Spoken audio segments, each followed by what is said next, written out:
Willkommen, bienvenue, and welcome back to Drawing Emotes Live with Light. Pretty sure we're live everywhere. Always gotta check whether or not we're actually live. Sometimes it just doesn't quite work on the Streamio.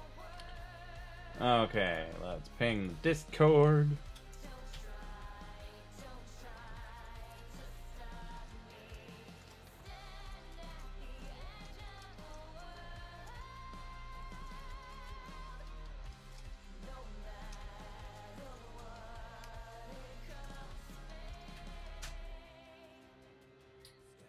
Okay, I have pinged the Discord.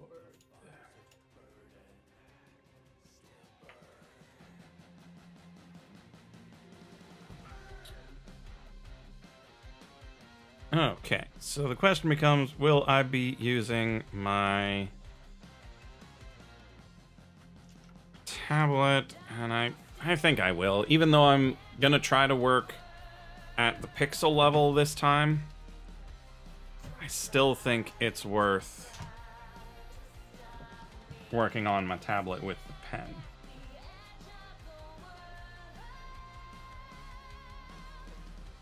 And so, oh, just look at that calibration problem.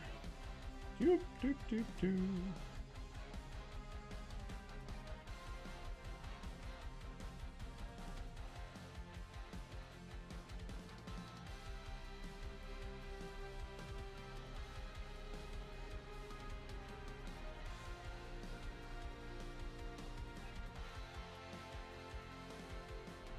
Still so bad.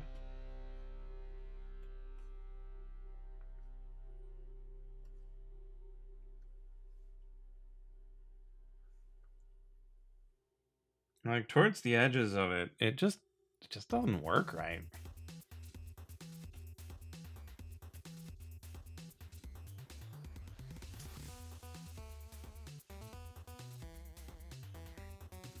Every time I do that, I'm just like, is it really gonna show up on the right monitor?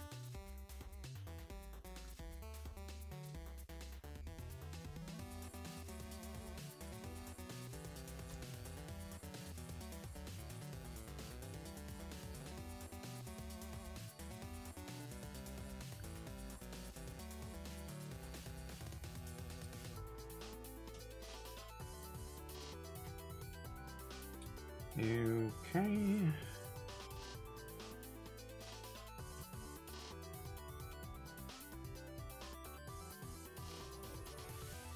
Actually, probably should have just left it.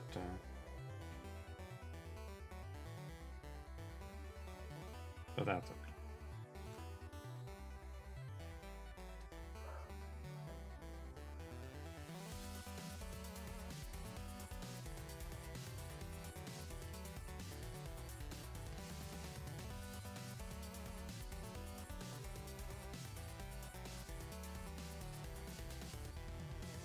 Surprised it isn't giving me the grid, even zoomed in this far.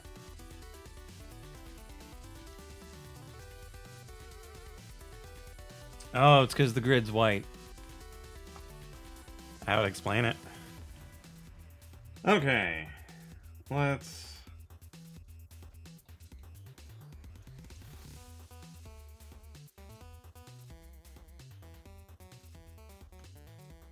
take a look at the Inktober prompt. Like, time has just flown right by.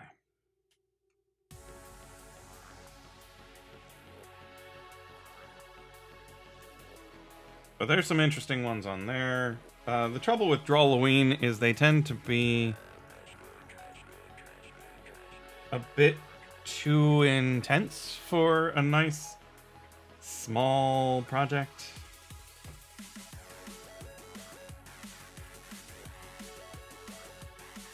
Like, I mean, pumpkin up the jams. Maybe we could make a nice little pumpkin emote. Ghoul's Gold, we could draw a nice cauldron with some gold in it, maybe. Attack of the 100-foot feet!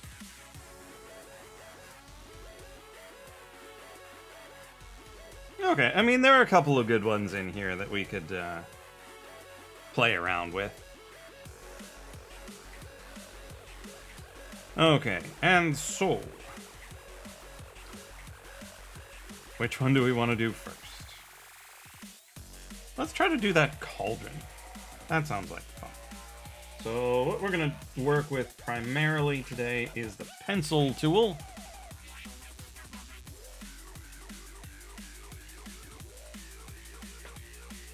We want full opacity.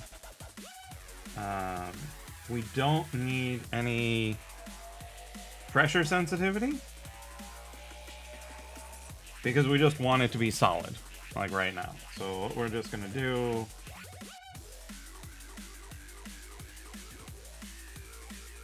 is just get a general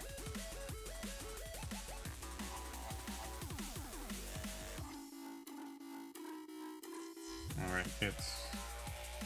Anyway. Just a general...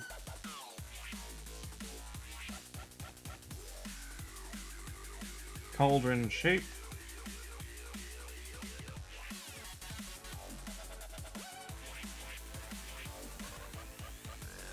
And we can work on fixing it all right. And we can also make a pencil eraser, which is really fun. And so we can come in and just delete individual pixels. Oh, right. And be like, I don't like that curvature much. And just fix it up.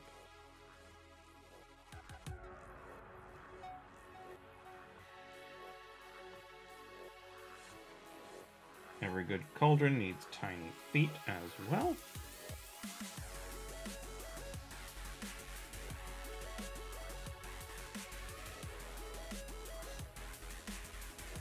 And so then we can fill in the insides.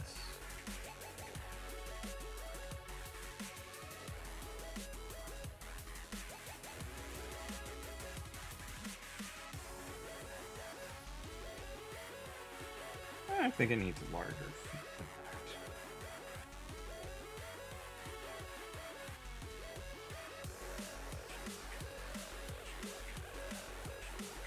that. There we go.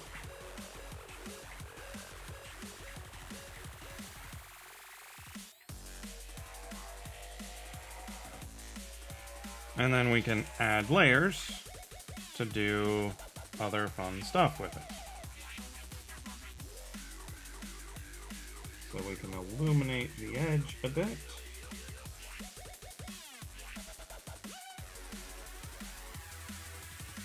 And then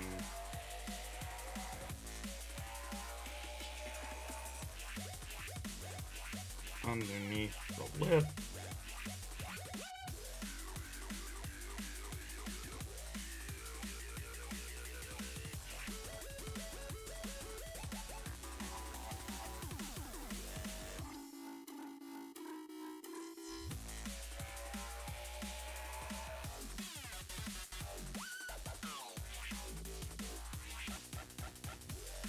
not sure how it should go on that side, but something like that. And then we add another layer and make it even brighter. So just a couple of highlights.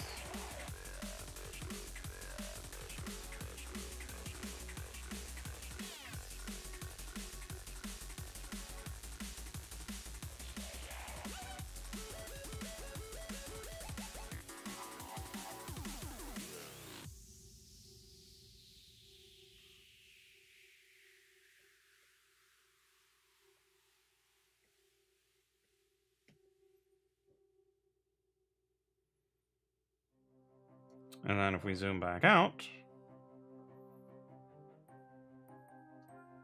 hopefully we have something with shape.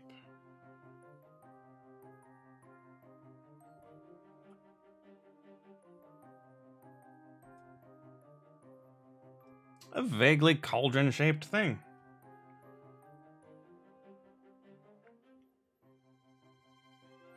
And then we hold shift, grab those layers, Toss them in a group.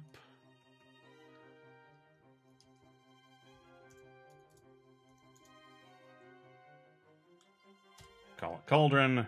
Call it a day. Add new layer. Start playing with some gold. Shiny, glittery gold.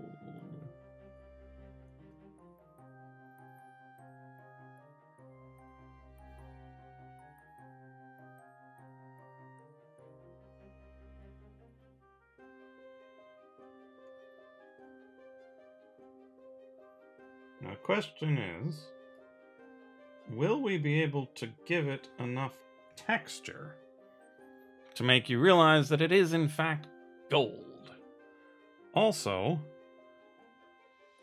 the color of that on my screen or in OBS is very different from how it looks on this tablet.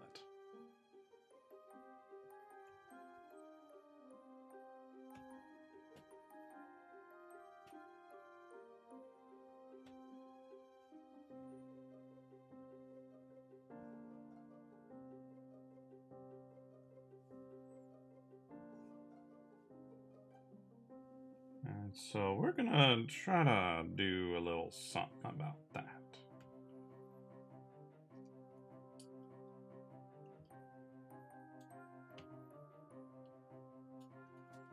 So we're gonna hue shift it a little that way.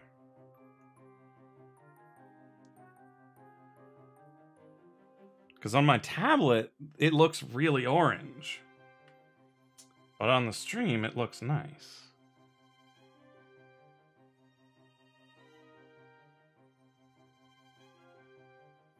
I mean, to me, Mountain Dew is green, Captain Winding, so...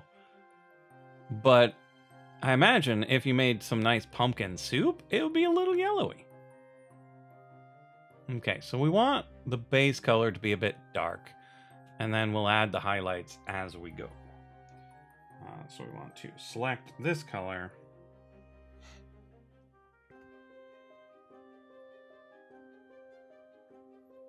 And then we want to yellowify it a little, desaturate and brighten it a little. And then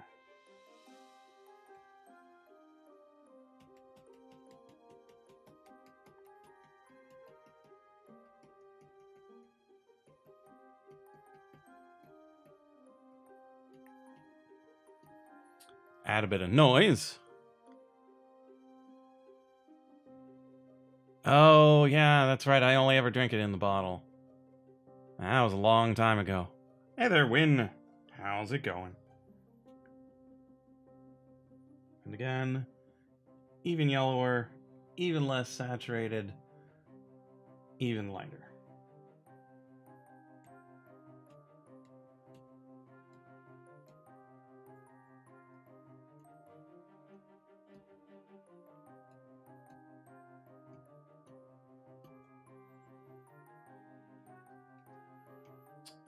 How does that look?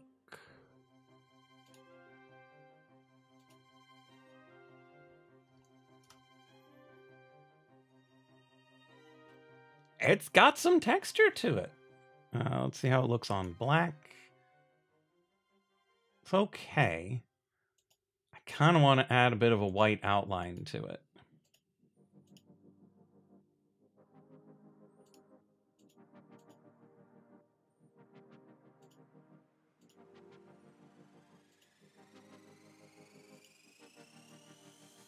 Yeah, I think I'll do that. Bring it down here under the cauldron.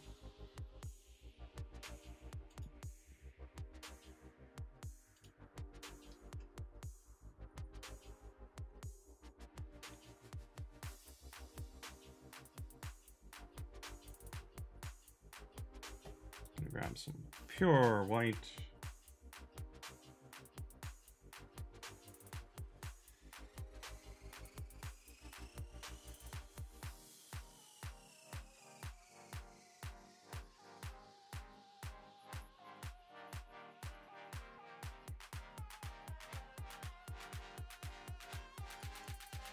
Okay,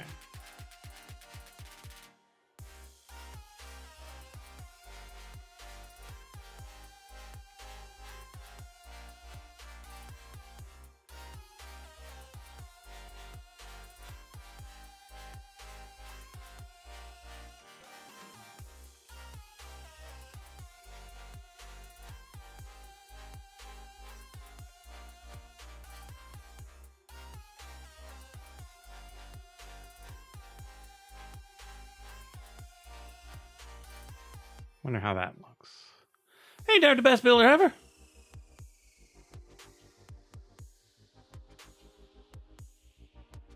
Why don't you just show a picture of a good-looking pot, then pixelate with blurring edit at its lowest? We've had mixed success with drawing something huge and then making it tiny. Because our final product should be 28 pixels by 28 pixels. And that's not what this is.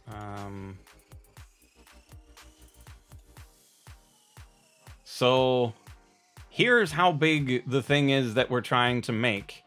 And that's probably not even the size that it's going to be displayed at. That it's likely to be displayed at even lower resolution than 28 by 28.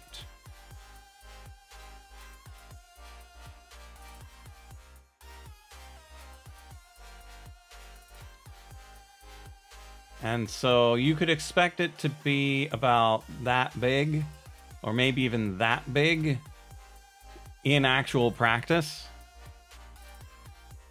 And like you can see with this chicken, I mean, 56.4 is not good, so it doesn't necessarily get the job done rescaling wise. So even here, like, this does a good job of keeping some of the details, but it's still not that great. And it's partially because we drew it even bigger than this, I think.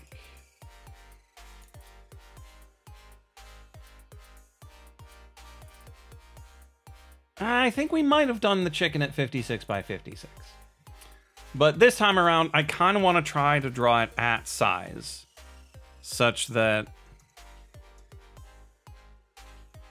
when we shrink it down to 100%, so 28 by 28, it looks really good. And then when we try to shrink it down, it still gets the point across. Man, that's a loud car. Now it's a little bit shaky.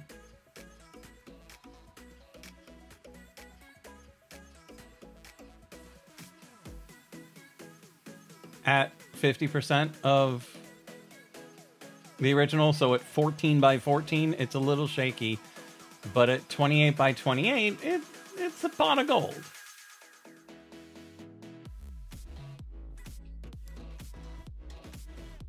Now, to be fair, we should probably have that white border all the way around.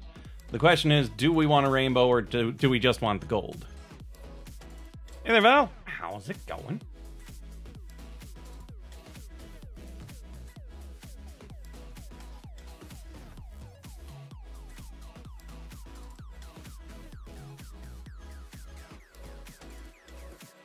And the real problem with the shrinking down process isn't the shrinking down process. It's the fact that when I have that many pixels, I use them. And then I make really tiny details. And we lose it. Like, we lose the tiny details when you shrink it down, and it starts just looking ill-defined. And that's a problem with me. That's not a problem with the process. Why am I doing pixel art? I want to practice making emotes such that when I can actually have emotes in the chat, you can, like, see them and they'll work. So, for example, my duck, or my snake,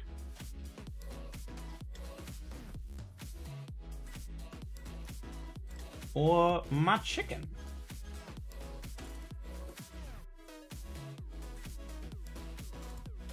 Oh, I still haven't put light snack or light chicken into my bot, so it doesn't show up on screen. What a world. My sock puppet, yes indeed. So you see how the snake kind of, it looks like a snake. And, Val, my day's going just fine. That emote would be most likely banned, and so should probably avoid instantly banned emotes. But I also need to darken this gold a little bit somehow, because on a white background, it doesn't really pop. So how do we do that? Yeah, they don't even like the lewd emotes where it's an anime lady going, yeah, it's rough. It's rough out there for an emote designer. I'm not even an emote designer, really. I'm just some dude. Wrong layer.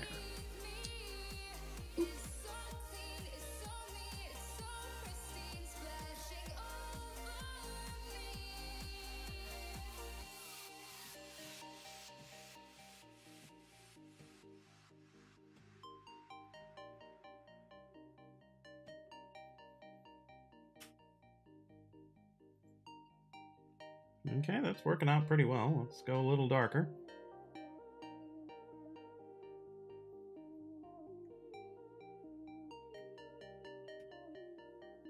I'm adding them primarily along the edge because we need it to be able to survive against a white background. And I suppose they should also be along the lip here, because that's where you would expect to see them, but...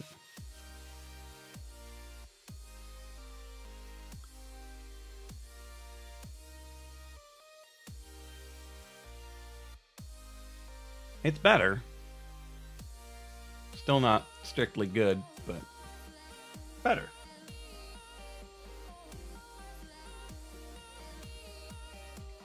Let's erase that one.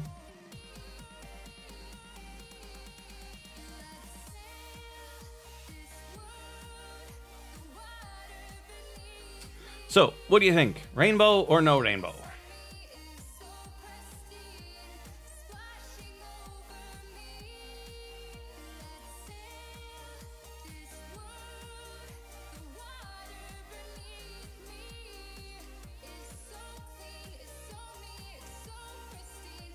We have a vote for rainbow.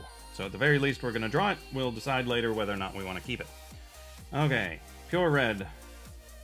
Full saturation. Kablam.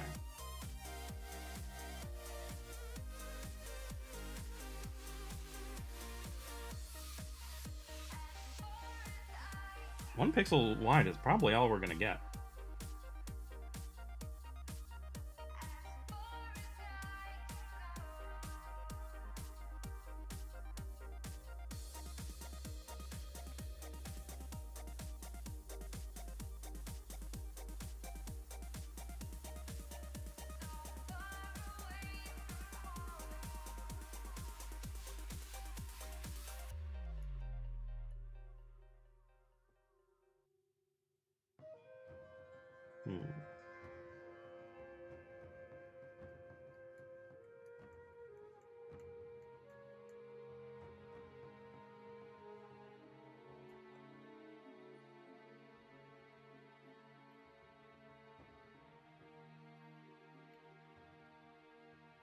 So how are all of you doing? I mean, I'm doing just fine. Oh, we have another vote for him.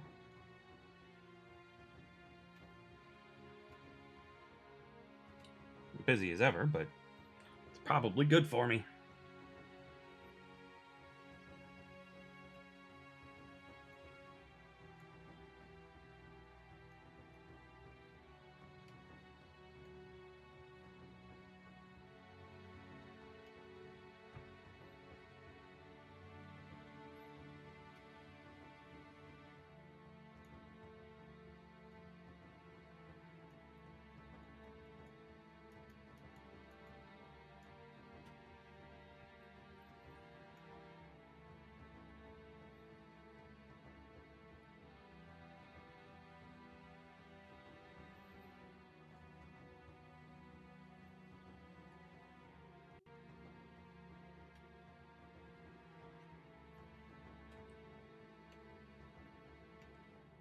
There we go.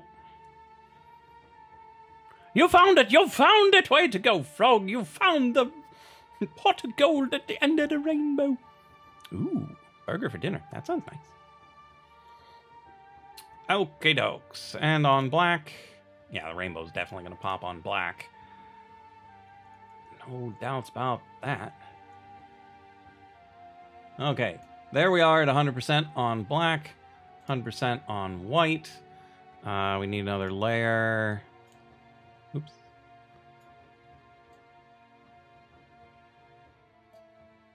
Oops.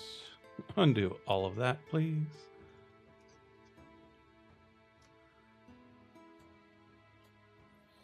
And then this layer should be like dark brown.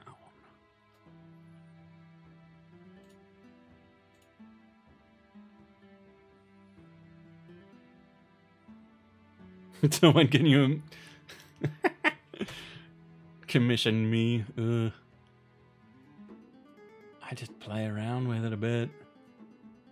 I mean, I suppose we can always give it a try.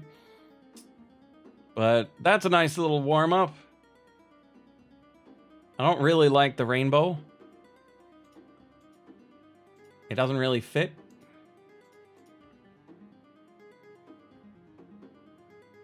Yeah, a larger rainbow coming out of the whole thing might work better because you get more definition, you can get more hues. You got one emote in you.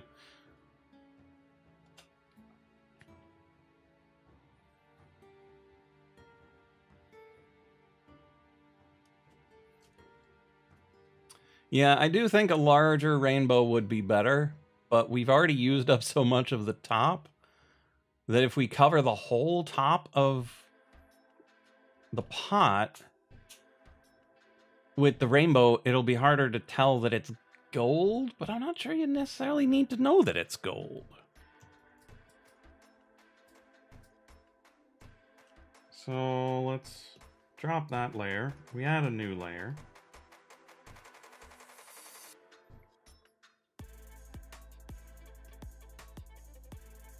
So how about we just have it go straight up?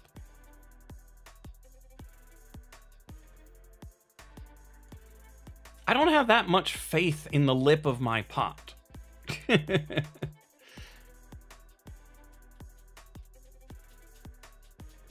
But we'll give that a try. But first, we're gonna do. Oh, do we want full saturation though? I mean, it's a rainbow. Of course, you want full saturation, don't you? I don't know. Full bright, full sat. Do we lighten it up a little bit? Do we try to match the Luma? Can we measure it in Luma? CMYK, LAA.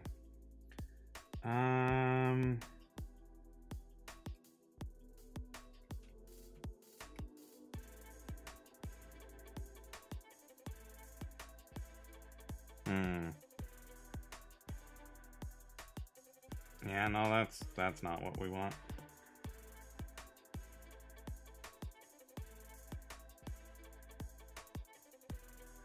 Oh well, let's start here.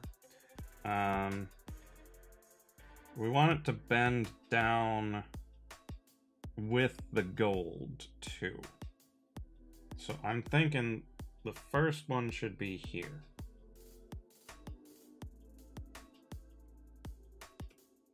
We can have the last one be a nice rich purple.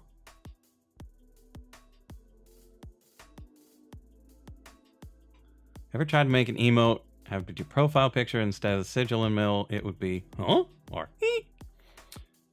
Seems reasonable. You might need to do a little bit of cleanup to make it more legible small, but that does seem reasonable.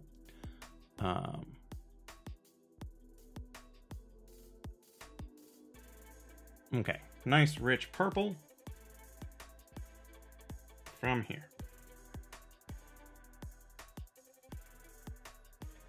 Then we grab a nice green in the middle. I don't think I like the full brightness green. So let's do a green here. bring it down by 2.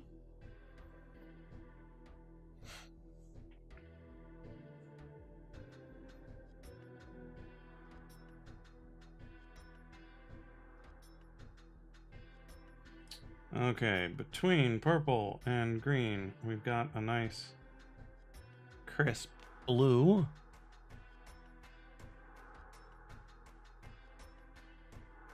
Let's desat the blue a little bit. Kick it up by 1. Then between green and red, a nice bright yellow.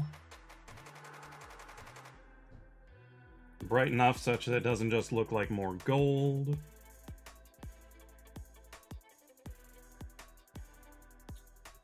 Does not look good on my tablet, does not look good on the screen. Let's reset it a bit. Better.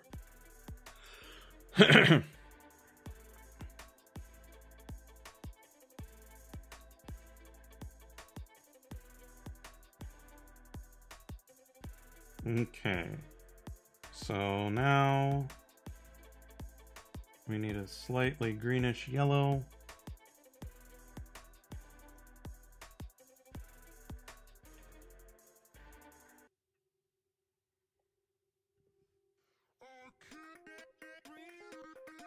Slightly orange. I think we need more sat.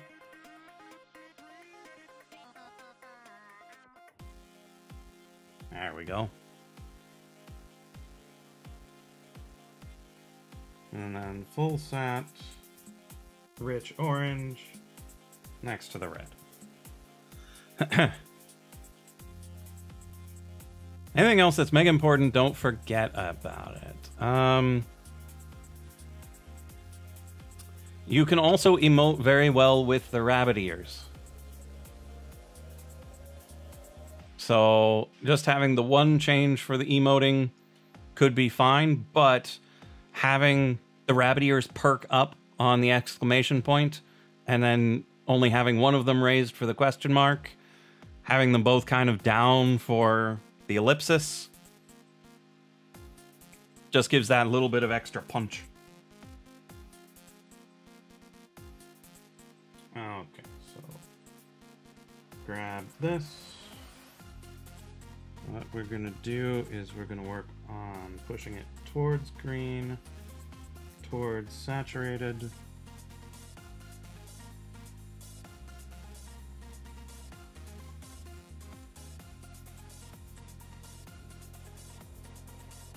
Okay, and then we kick to the other side. We work on desatting it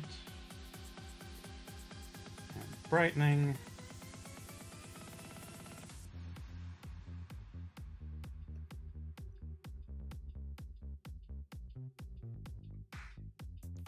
And then we have to bring it back.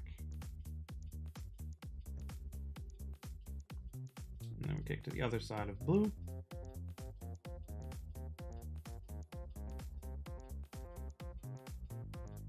Nope.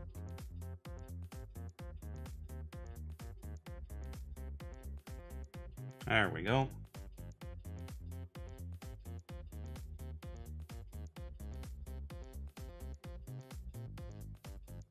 Yeah, I think we need to go full magenta on that last one.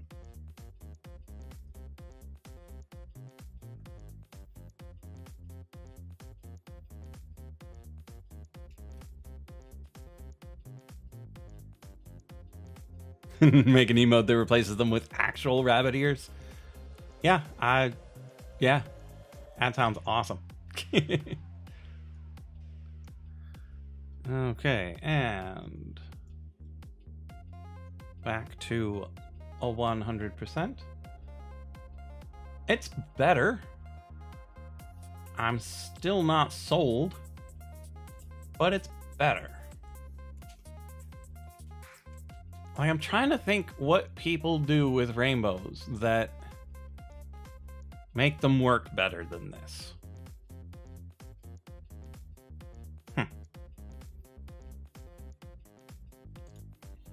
I will have to think that over.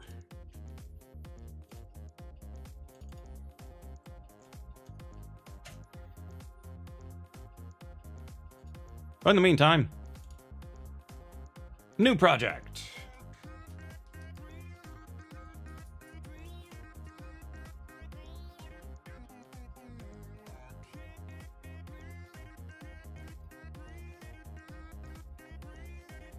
Okay. Frog had talked about doing a blossoming lily pad, and that it seemed impossible. I love impossible tasks.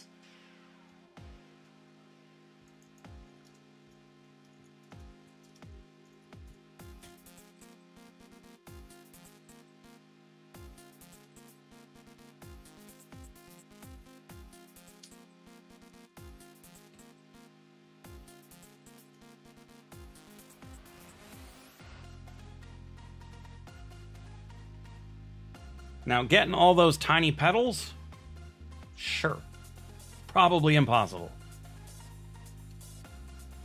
So what can we do instead?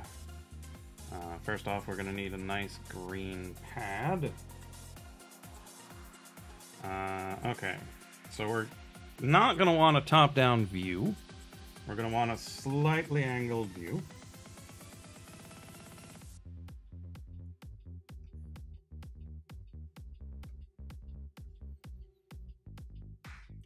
Vaguely lily padish, not good enough.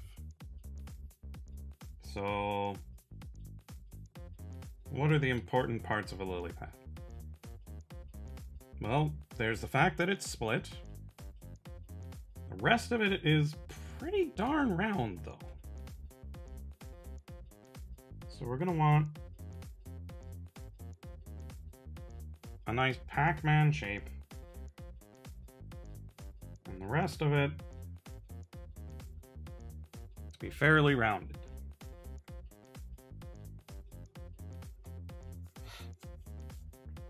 Okay.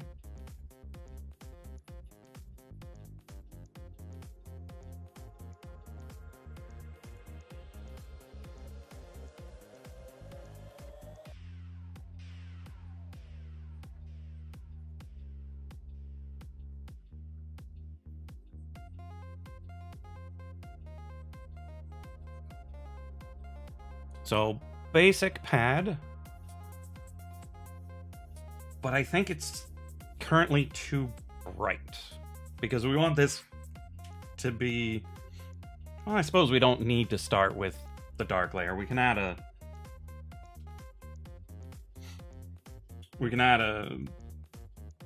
shadow layer on top.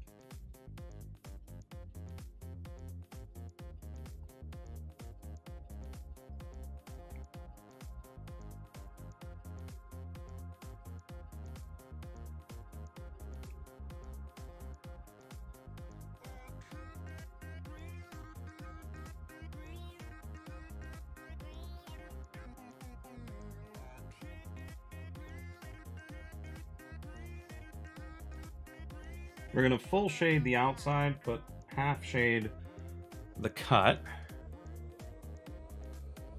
Okay, back to the reference. Can we see standard leaf type veins?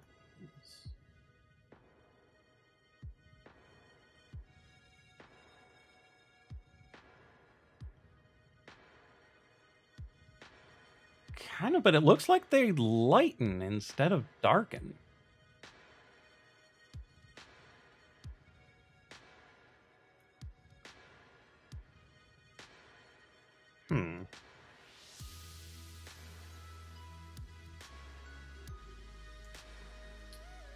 Also, let me check something real quick.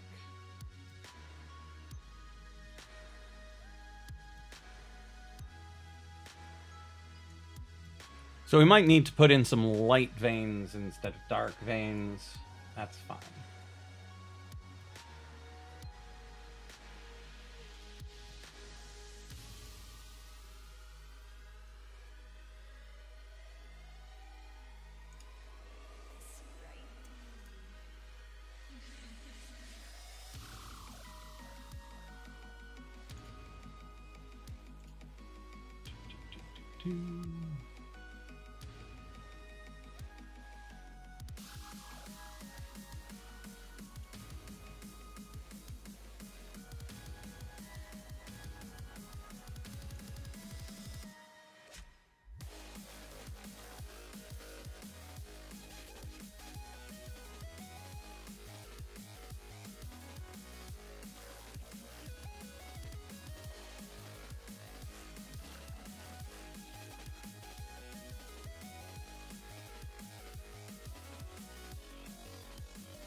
Don't mind me.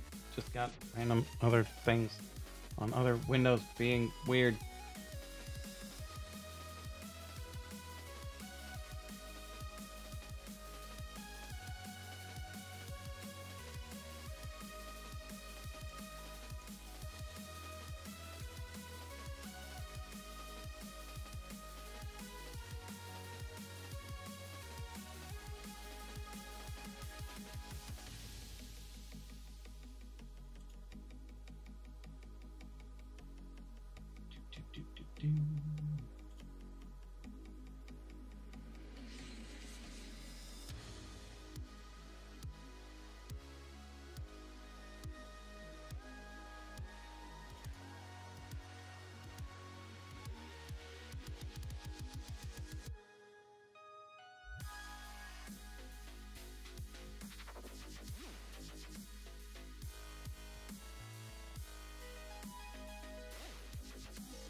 Okay, so sometimes it's a light pad with dark veins, sometimes it's a dark pad with light veins. All it really matters is that you have veins that are the opposite of whatever color space you're working.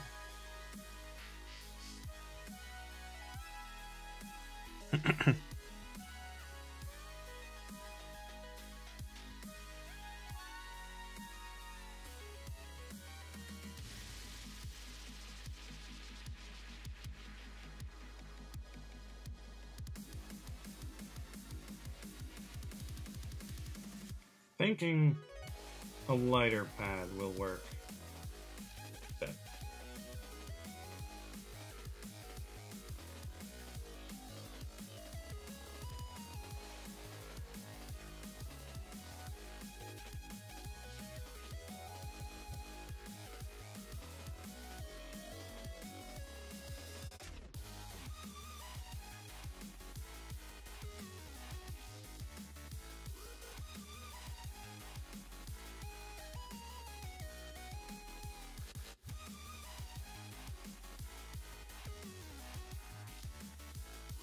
But again, it's just a random idea I've got.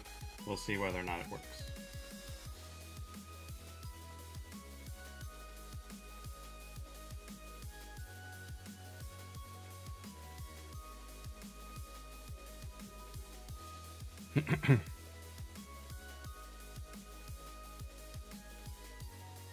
Okay, and then we grab that color.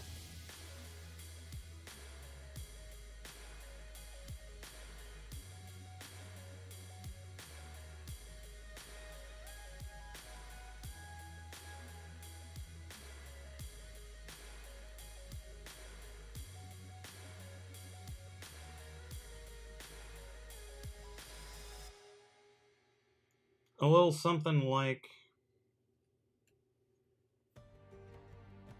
the leaf from Mario Brothers.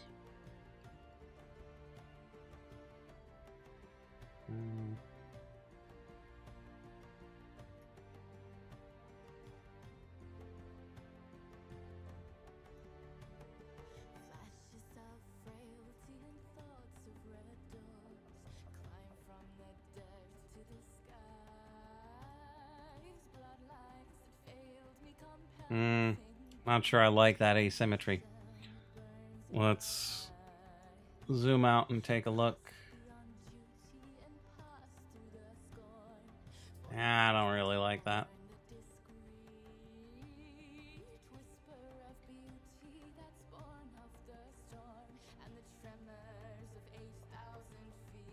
Okay, so that part does not belong on the same layer regardless.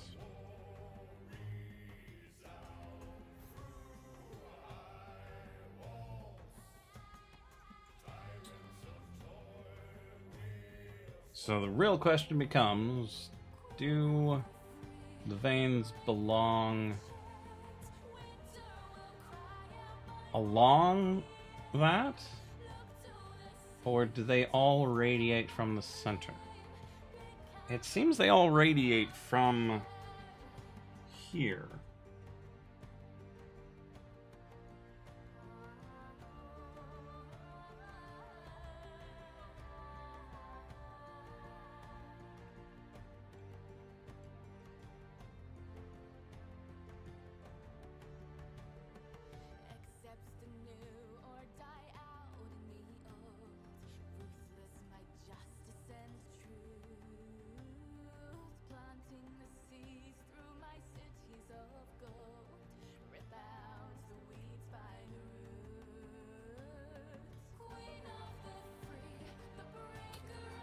More like that.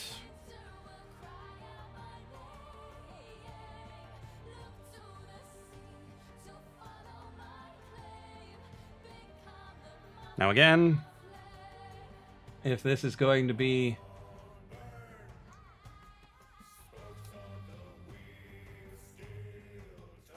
a sub badge, it needs to be nice and tiny.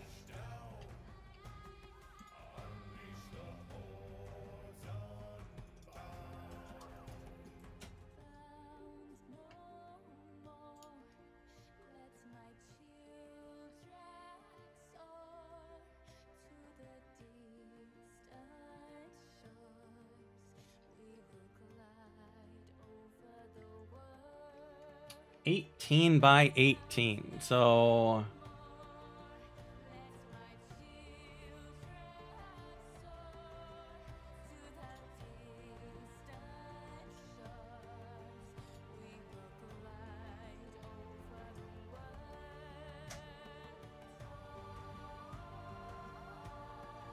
that size.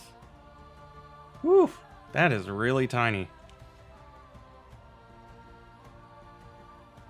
And so this is what happens when you try to scale things down. They get weird and they get blurry.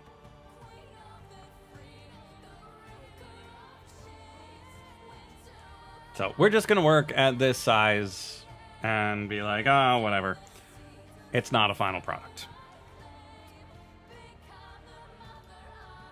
So we will group these, make a new layer. And then we would need a bud. And then we would need an actual flower.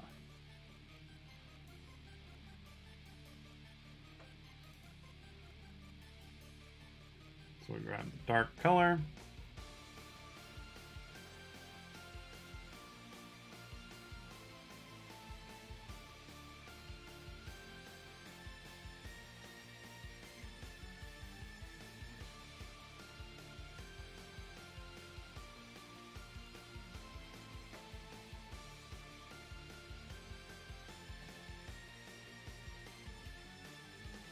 Not big enough.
Doesn't quite look red, I don't think. But for something so small... Yeah, and it would get even smaller.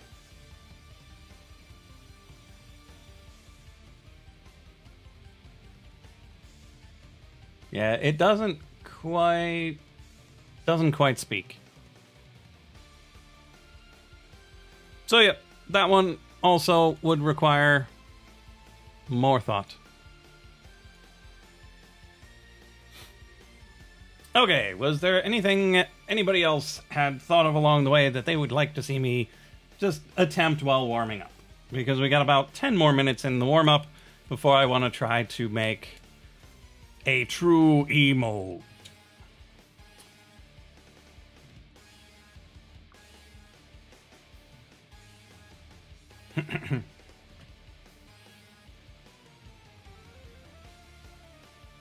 Here's that web browser thing again. A toaster. Interesting.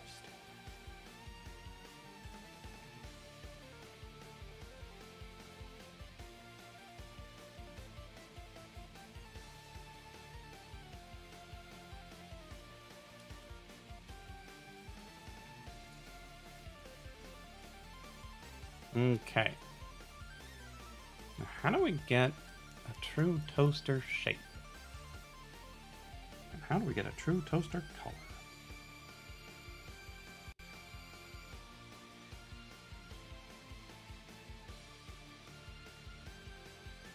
So, toasters are vaguely shaped.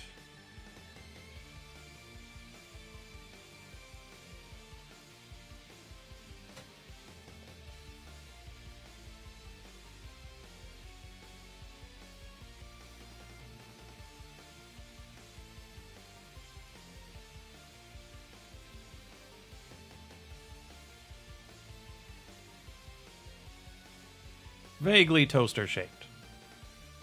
Stream lag test. Let's go.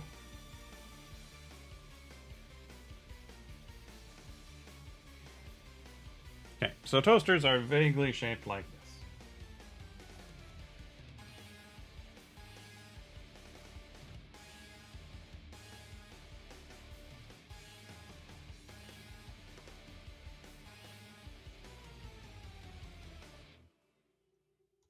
Although some of them you might want to curve it more such that it's less boxy. Probably wise. So we'll try to curve it a bit, which means this would curve and lose a little on the outside. And then it'll curve here. Just a little bit.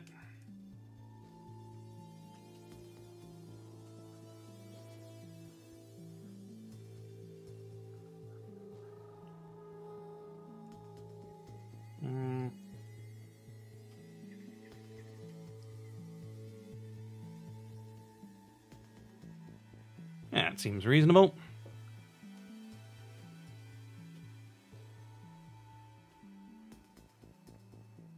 Then you'd have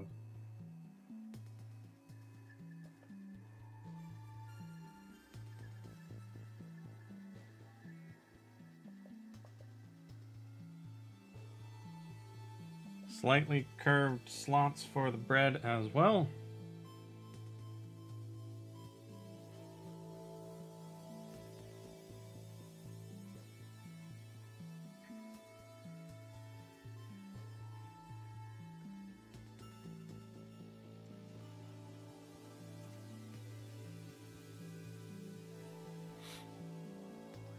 Basic! Is that a toaster? It's totally a toaster! We totally win! 17 seconds. Ooh, that's so bad. Okay. So what color do we want our toasting button to be?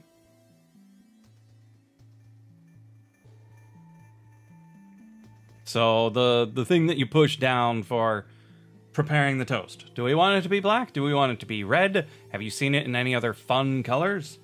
I'm leaning towards red myself.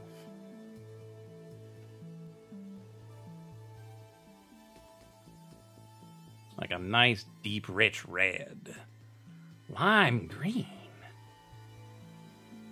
Lime green sounds a little crazy. I like it.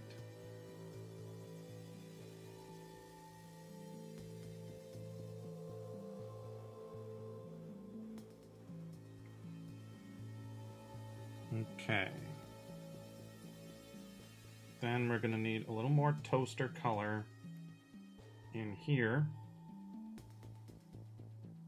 such that we can see the black right here. Such that you can see that that is a thing that has been depressed.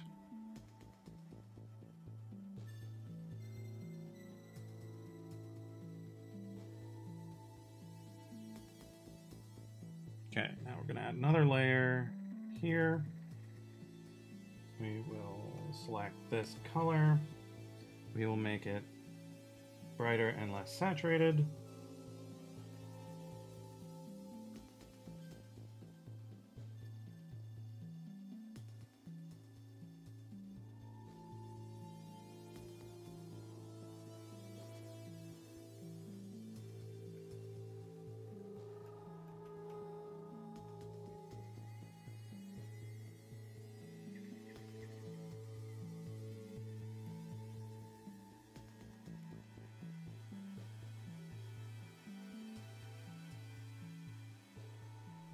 And then I'll turn it down to half opacity for the next layer.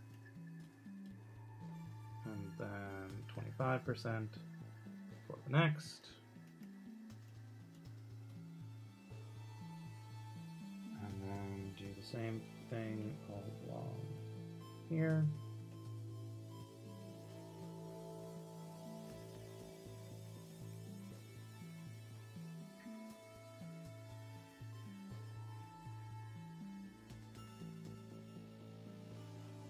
Also along here.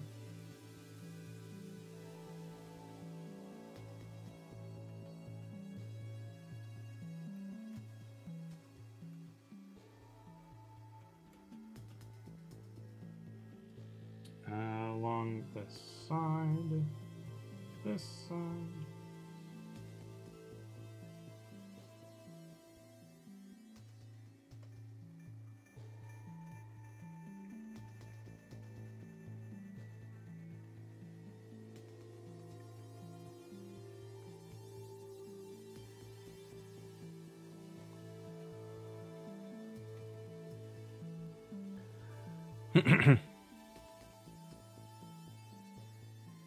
Noob noob!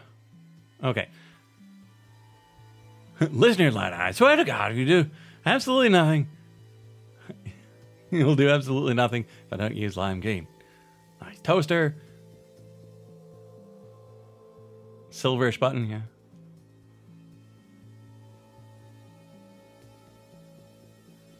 Okay, so now that we've got the overlay, we can go back here, select the base color, and fill it in. Hello?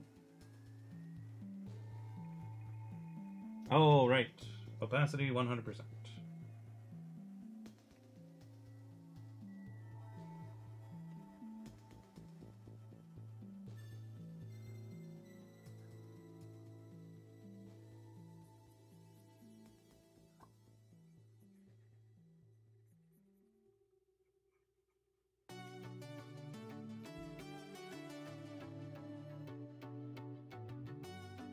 Okay. It's too blue. And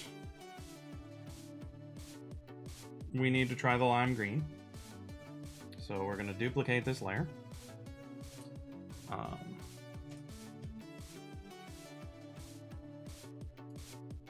And then image adjustments, hue, and now we can just slide it through All of the different colors.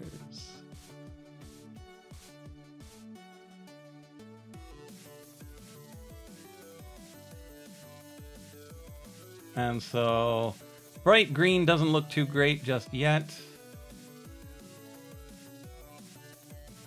But we could darken it up to make it stand out a bit more. And there we have a nice green button. Bluish green, maybe. Well, the problem with going with the bluish green is it's too similar to the toaster itself. Now, granted, that's about to change as well. Because we come in here.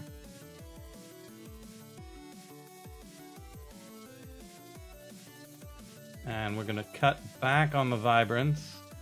Kick up the brightness. Maybe not.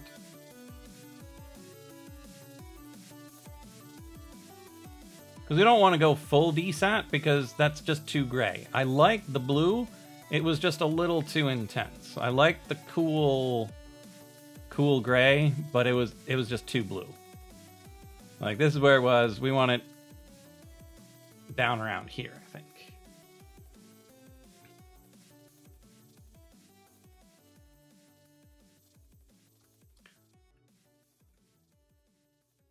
I kind of like the red, though. Next up, we go back to our highlight. We are going to 50% erase. Not quite. It's too much erasure. We want a 25% erasure. 20%.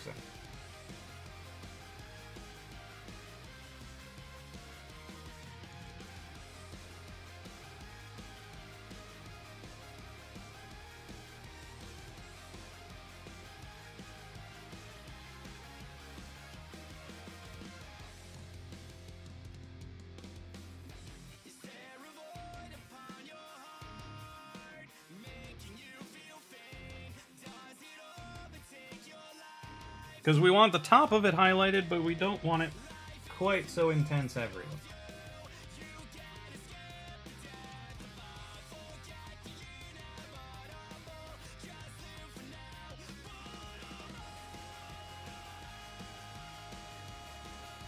And I don't mind doing a little bit of manual gradient work.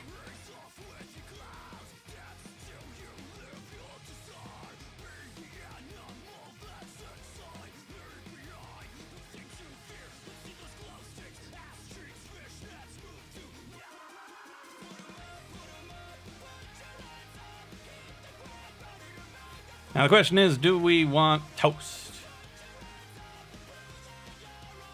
I'm not sure we need toast. And smoke might just look like more toaster. Also, some of this is still too bright.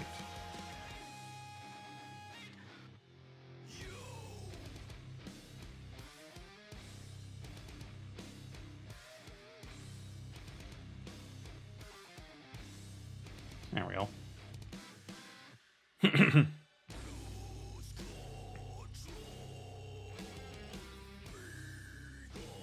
Keeping in mind, this is the size of thing that we're making.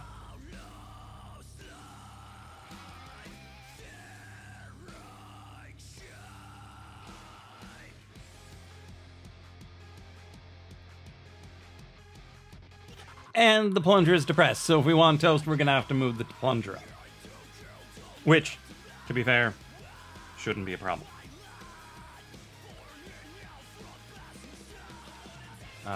But, first things first, we would need to make this go all the way down. And so if we were to move the plunger, we could put it up. Oh. There's a little problem.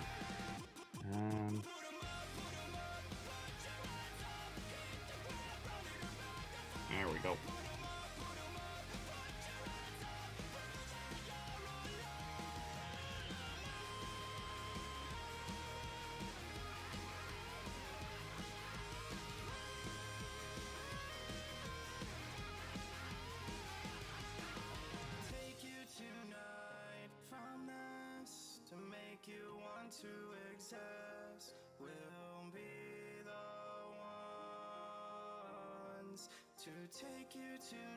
Okay, bread color.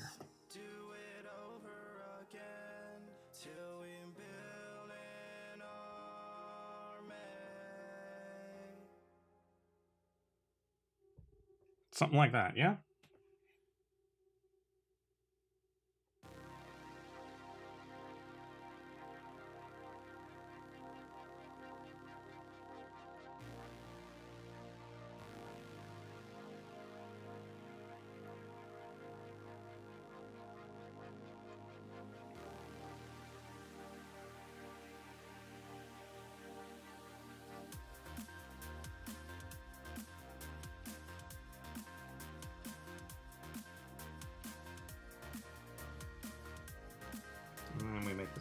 here.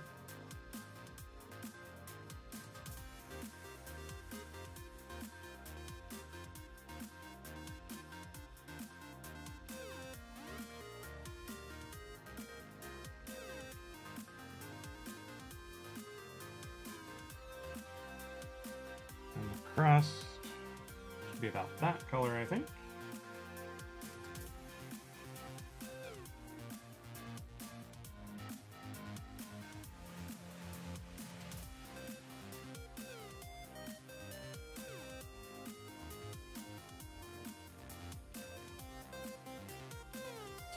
Probably shouldn't have the crust on the right hand side.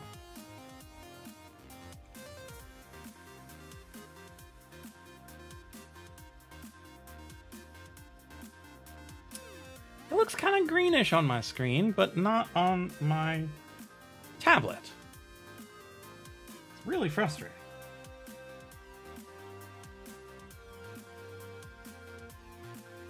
Okay, so my tablet Is on the greenish side. And so we need to redify anything in that area. Okay, now we need to select color that, no fuzz, go. And then we need noise.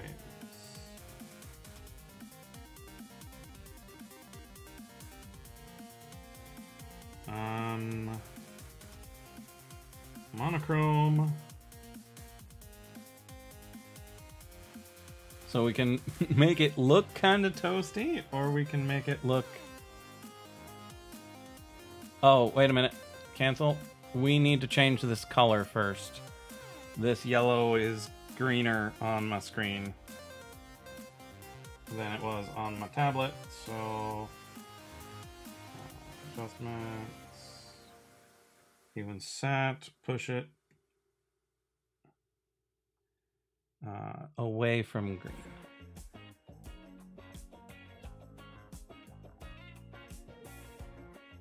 There we go. Now, if we add monochrome noise, it'll look more like bread. Now, a lot will make it look like toast, I guess. But we just want subtle variation to make it look more like bread. And then I think we might even want a little bit of noise on the toaster.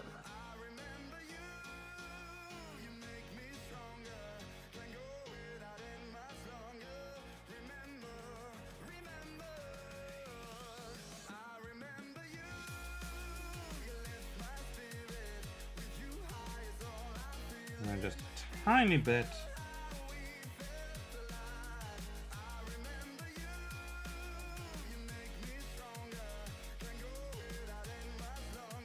of monochrome noise on the toaster.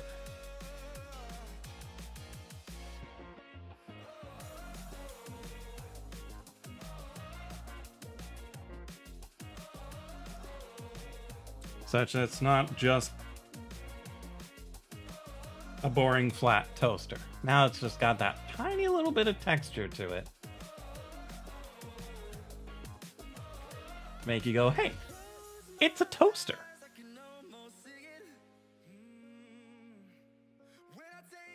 I think there might be a little too much noise in the bread.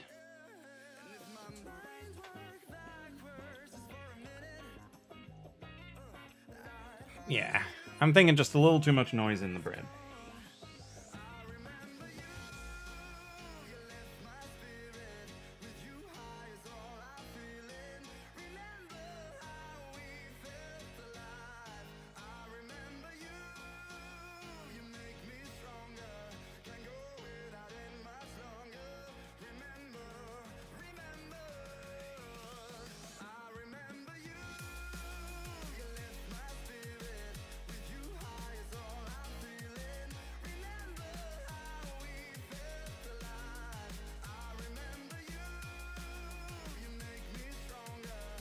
Okay, so what we're gonna do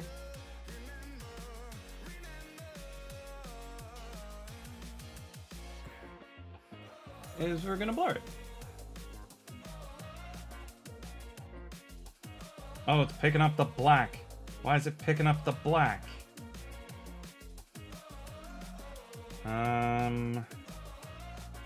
Well, that's no good. So we redo it. We grab ourselves a bread color that we like. How's that look for bread? That's probably good.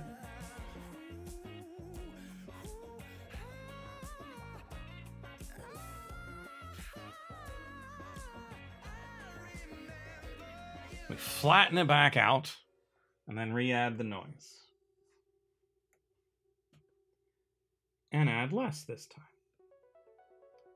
Because we added about that much last time. So let's add just very subtle noise.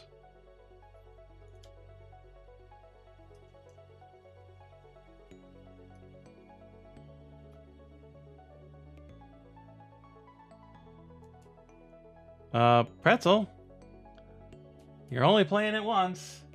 Why are you telling us 3 times? Also, Twitch, did you actually crash? Apparently just temporarily.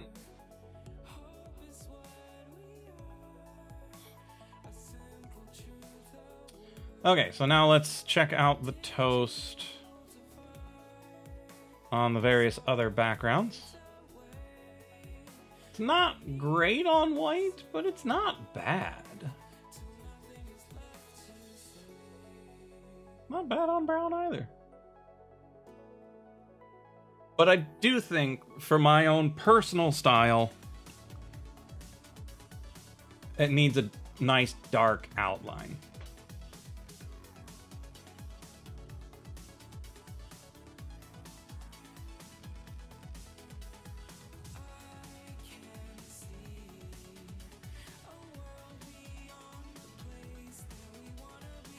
I'm not going to make it pure black either. I'm just going to make it very dark.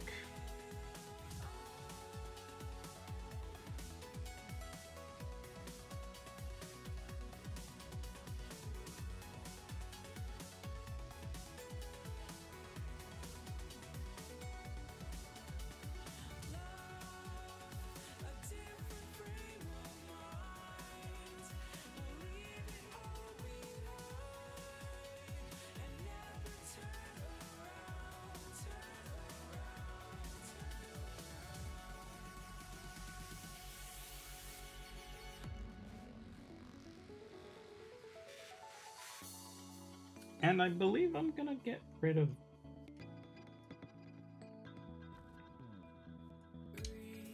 I don't know where to add that. So I'm gonna get... Come on. 100% opacity erase. No half measures. I'm gonna come here.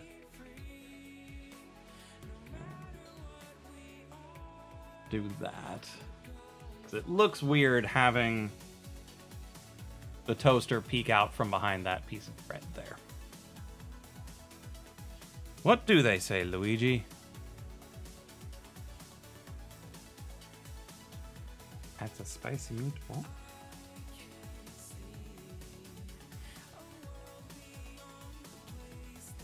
I don't actually like that black outline.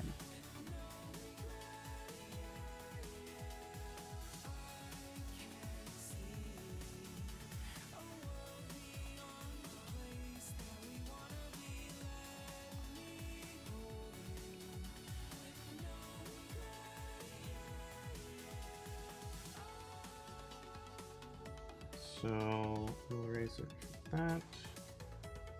We'll erase it for that. And then we erase it from that.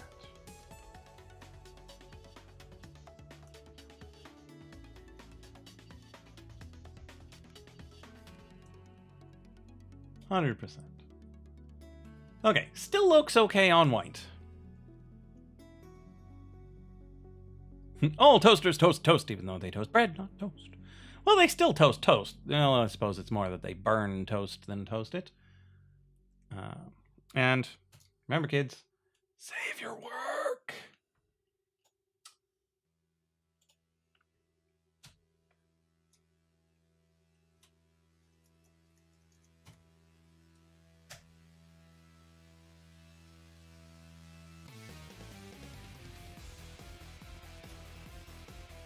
Used to be a restaurant near you called Toast. That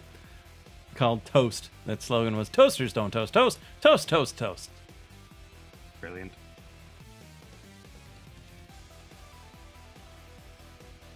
Okay, on black looks great. On brown looks perfectly fine.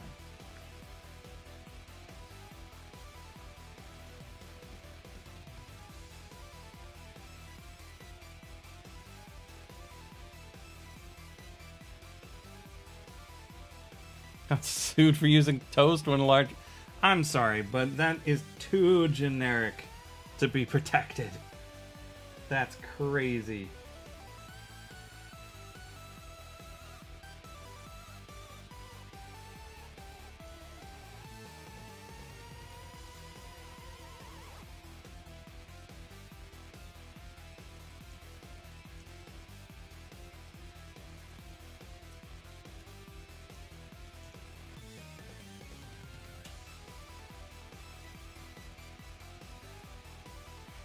Haven't been back since they changed their name? Oh. Okay. Setting. Emoji. Upload. Toast.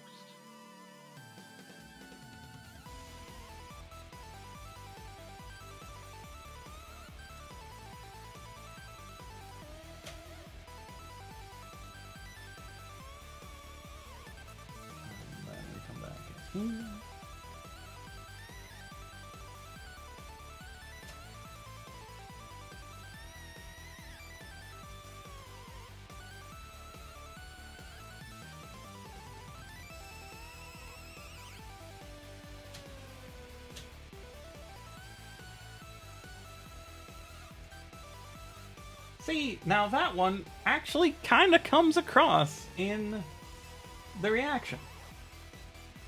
It's still not great in the reactions, but you can at least kind of tell what it is. It's still not quite readable enough for me to say, yes, that's good.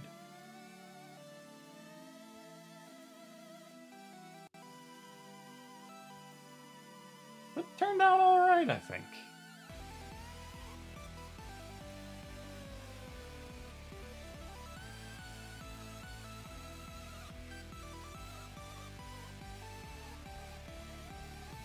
And I mean, if your toast was way too light and then you just put it in for just a tiny bit longer, then your toaster's toasting toast. Okay, so what we were really here to do was make a door blindness emote, but we made a toaster instead. And that's fine by me.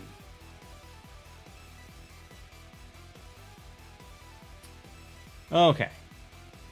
So if you haven't checked the Discord yet, I posted the toaster over there. And it looks alright. And so we grab our various toaster layers, group them,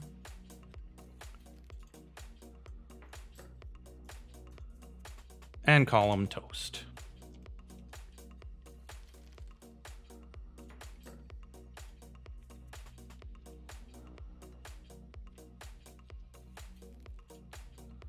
Okay, so now comes the hard part.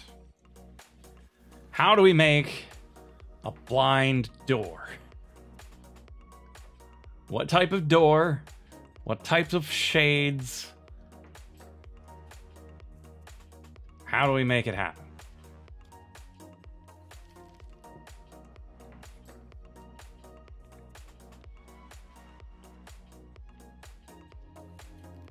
Now, I kind of like the idea of having it be a door like Cellar Door Games logo. I think.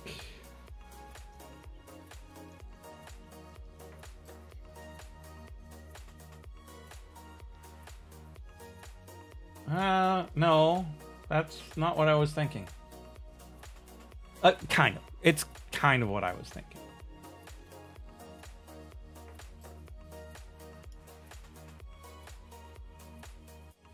Because theirs is a wooden door with iron hinges and an iron handle. It's not exactly what I was thinking. What game or company am I thinking of?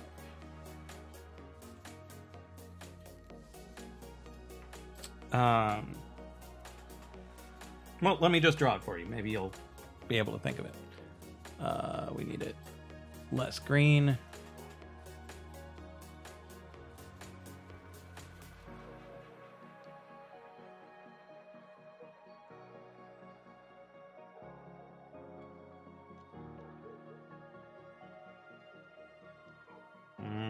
Should probably be 3 spaces on the right here as well.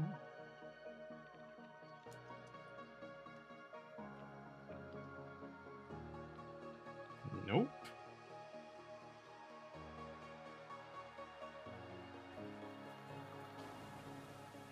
So close. Okay, what I'm going to do is I'm going to grab it from here and shift it over.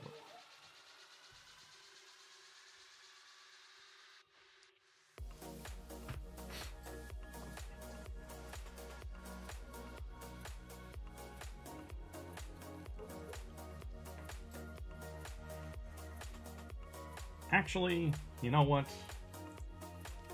I'm just going to take the good half, copy it, erase the bad half.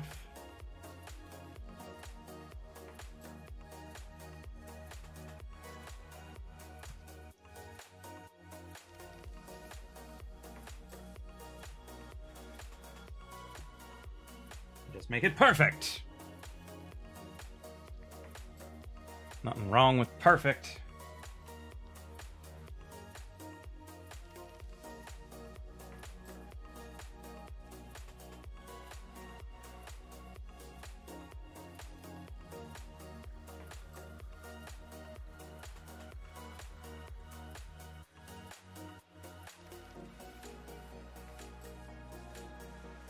So it's a big wooden door.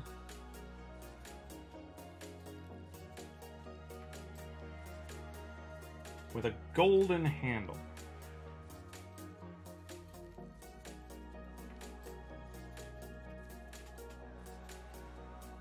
And then stone around the outside.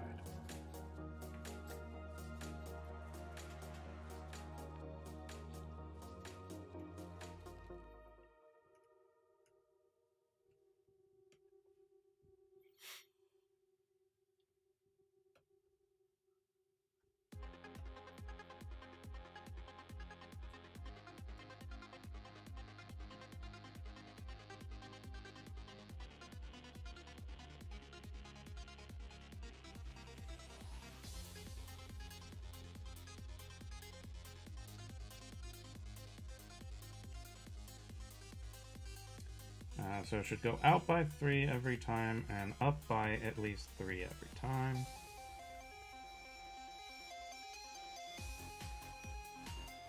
Like so.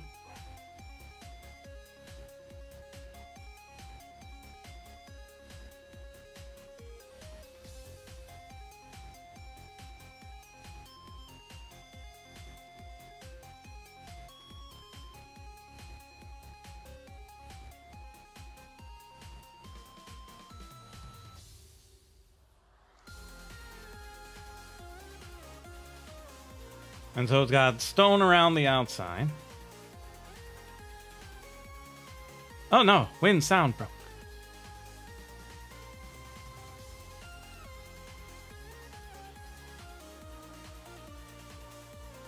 And then we grab a darker gray. highlight the stones a bit.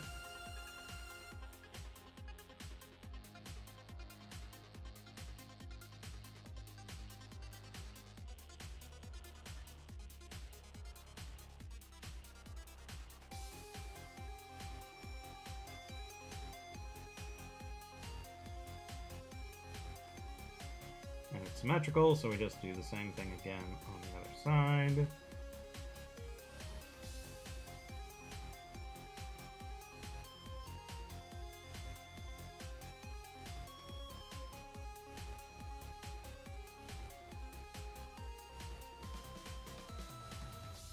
And then 30% opacity?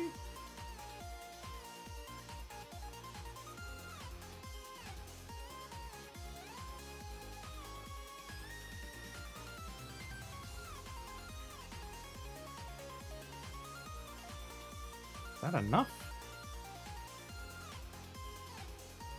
I don't think that's enough. Try 45? 45 might be too much.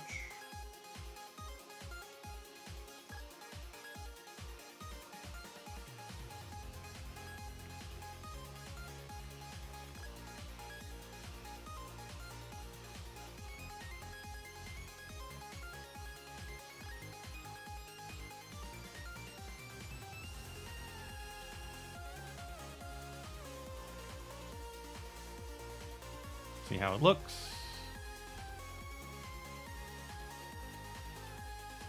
I'd say that's pretty good. It gives it a nice, slightly rounded stone look.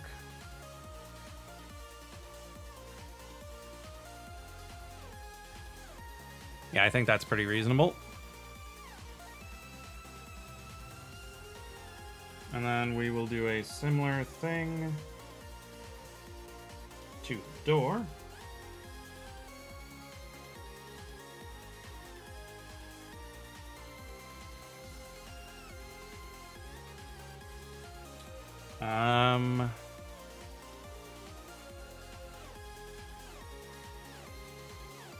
Like, it looks great on my tablet, but on the screen, it's too light.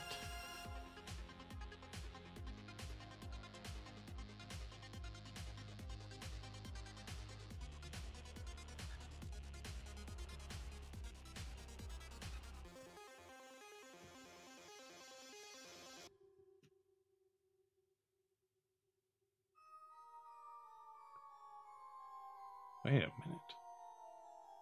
Why is that on layer 24? And why does it look so good when I...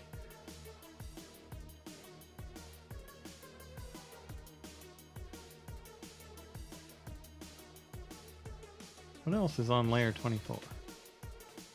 Nothing! Oh, it's because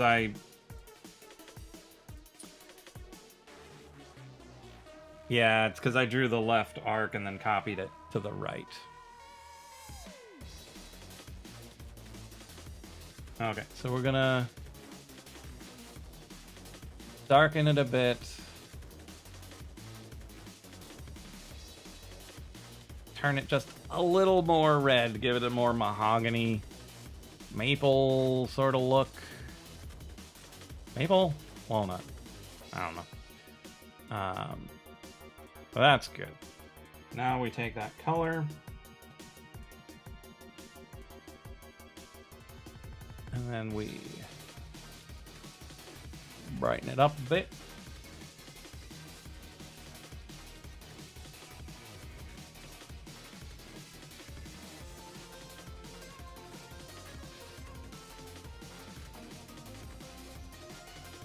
and then we add some slats.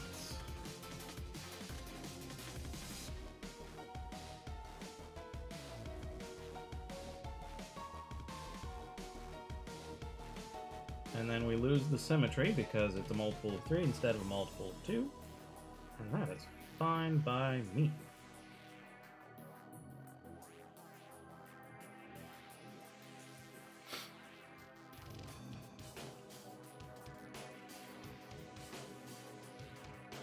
Brilliant.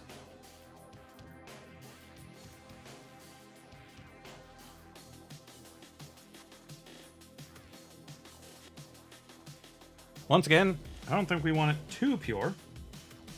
So what we're going to do is we're going to duplicate this layer.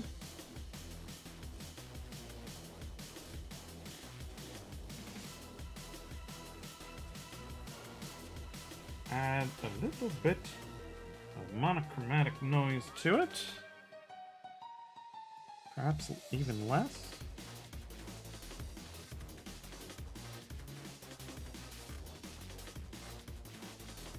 Okay. I think we'll leave the stone pure, though.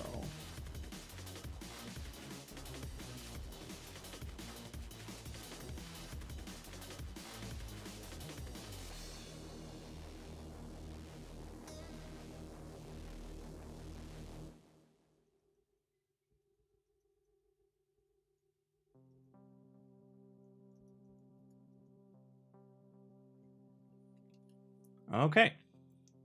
Now let's take a look at it with the different background colors. White background, fine. Brown background, fine. It really does not care what background you put it on.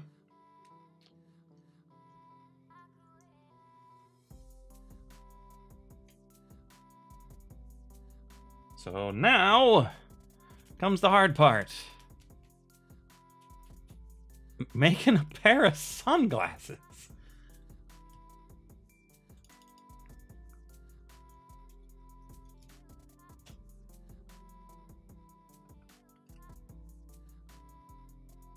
Like, do we go with classic deal with it? I'm drawing door blindness, Win.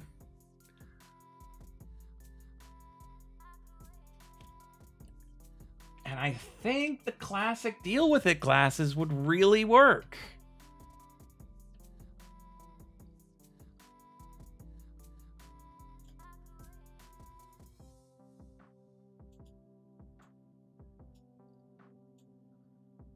And we just put them on top.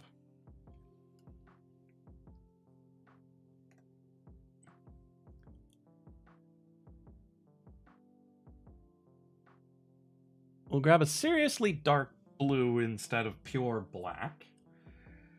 And then we'll pretend his nose is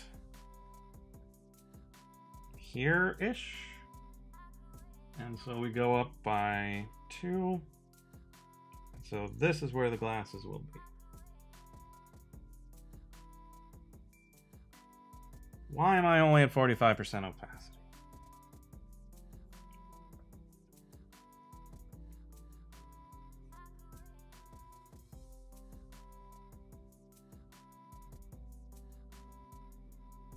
Okay. The bridge is 3 wide, and then it comes down by 3. Well, it's 3 tall. Goes like that.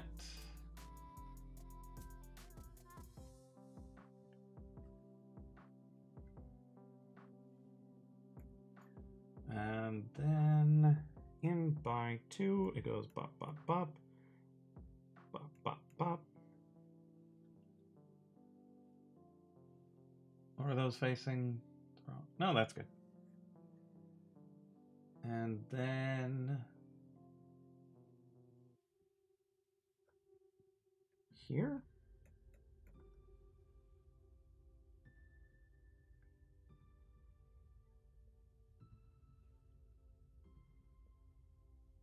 I think that's about right.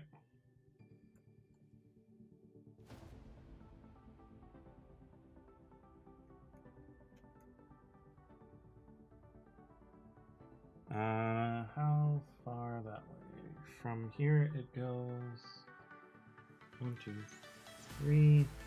But we don't have the room, so we're just gonna go there.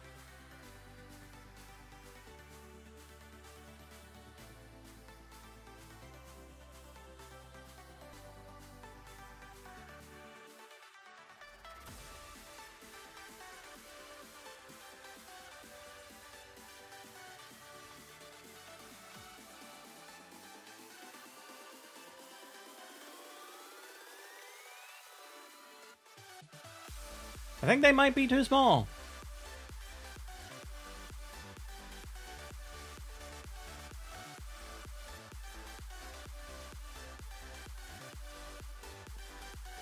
Also, this white background is ridiculous. Nothing has a background that white.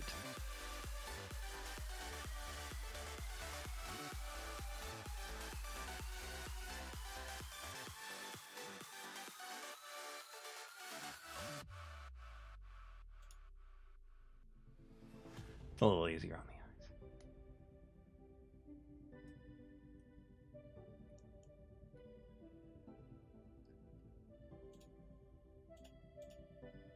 Okay, so these deal with it glasses. Not good enough. They're hard to see. They don't really get the point across.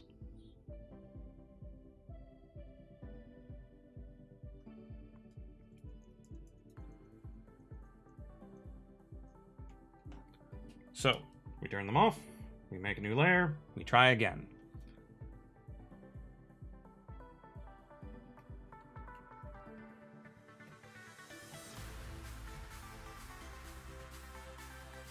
So we need them to be taller. and we also need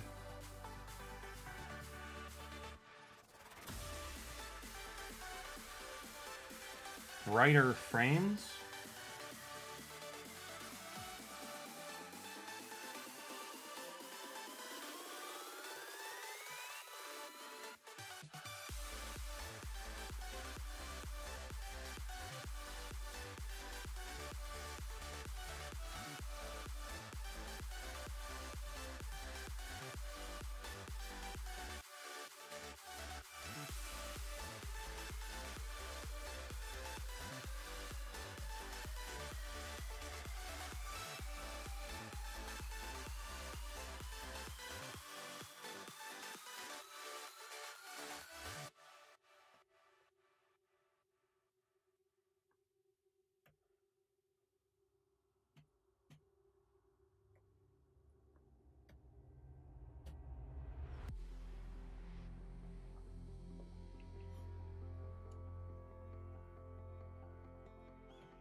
Okay, so those frames are obnoxious, but easier to see. We're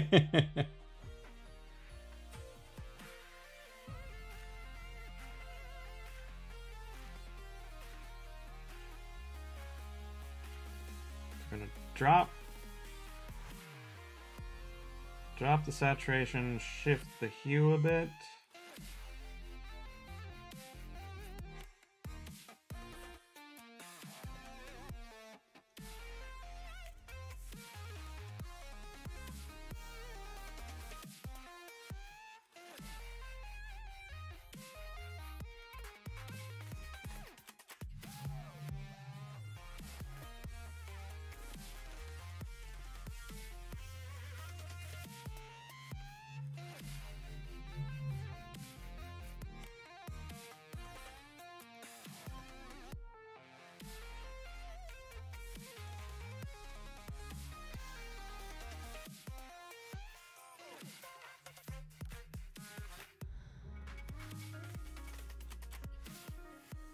And then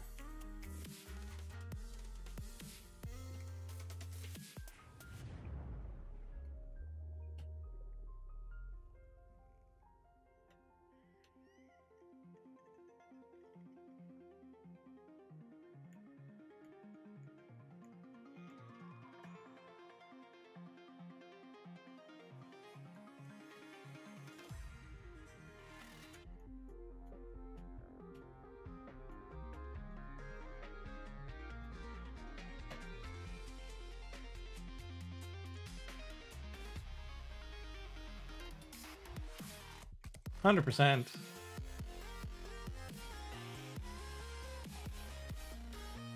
I'm not sure about how blind he looks.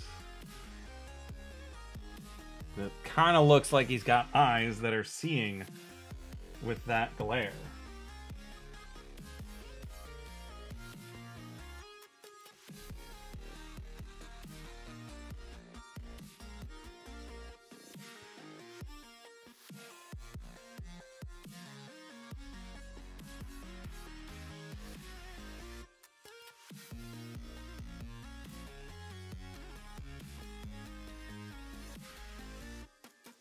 Favorite music genre if I absolutely had to choose one? That's a tough pick. There's a lot of really good music out there.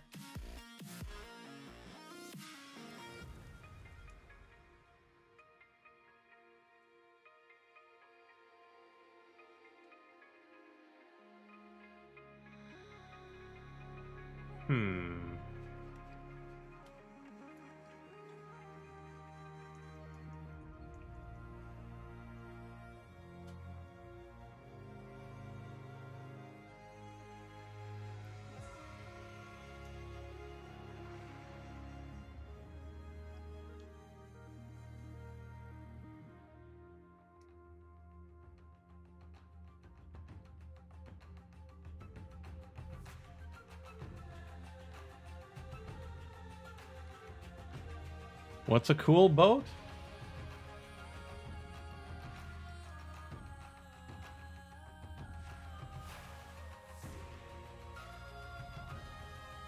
Is that not a boat with sunglasses? No, it's not a boat with sunglasses. Oh, I could kind of see... I can kind of see how you could see that as the bow of his ship. Okay, I can see it. And no, it's not a boat with sunglasses. Yeah, I can see where you got that from. No, it's a door.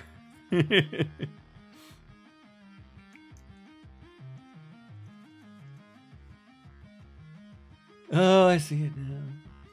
At least the sunglasses come across.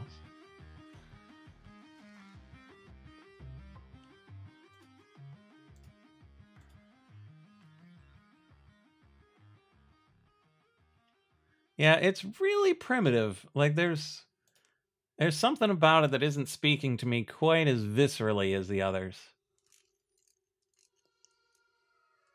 Ah, you're listening to music, so you didn't hear what I said. Yeah, so just choosing one genre of music is really tough. Because there are very, very few genres that I like all of it. And so I usually just find an artist or two in pretty much any genre where I'm like, yep, that's who I'm listening to. The most reliable genres I've come across are electro swing and trip hop.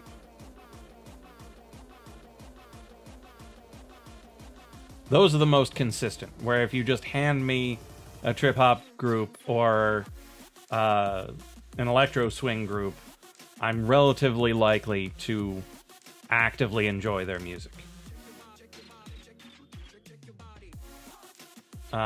Because there's a lot of really boring swing music out there. There's a ton of boring classical and romantic music out there. There's some downright terrible hip-hop and rap. Country is rather inconsistent for me as well. 90s rock is fairly inconsistent.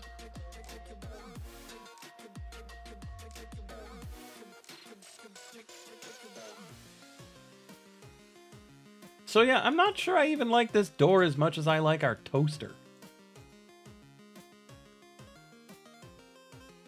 Marches, waltzes, 80s rock.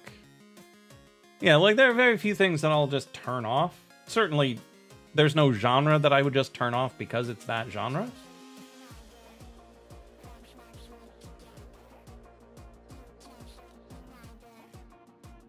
But, yeah, I don't know about this door.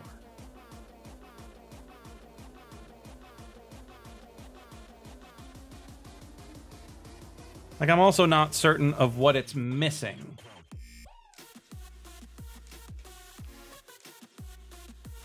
Okay, so one thing there's lack of shading on the glasses themselves.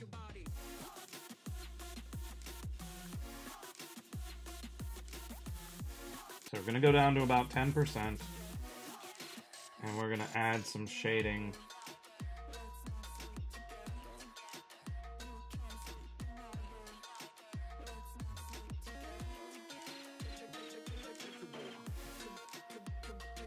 to the glasses themselves.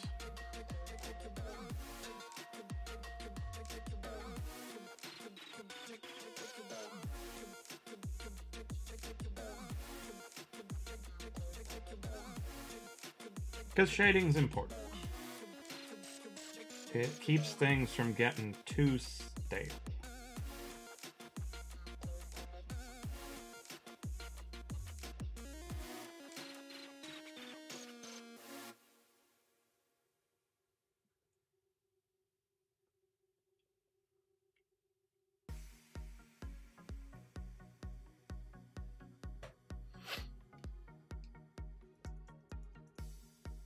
And it'll help them blend in better with the rest of what's going on. And so now, instead of being things on top of the door, they're things in the same scene with the door.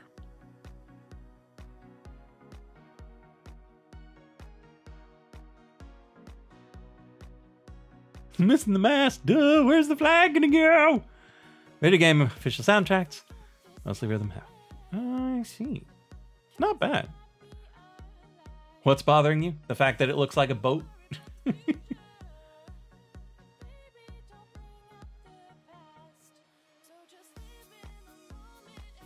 Why does the song title say featuring Caitlin Garr when the artist credit is also Caitlin Garr? To be fair, there's a Timbaland album where there are songs on it where he is the featured artist. Like, the artist is... I forget who it is, but he was featuring... Like, it was his album, but he was the feature on the song because the main group was somebody else.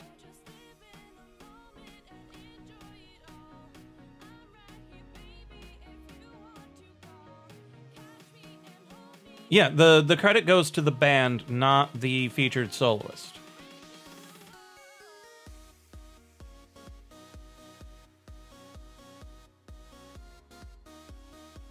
Yeah. That's the way it's supposed to be. Like, you should never have featuring somebody and by somebody. Like, but if it's the album that's by the person, Pretzel might get confused.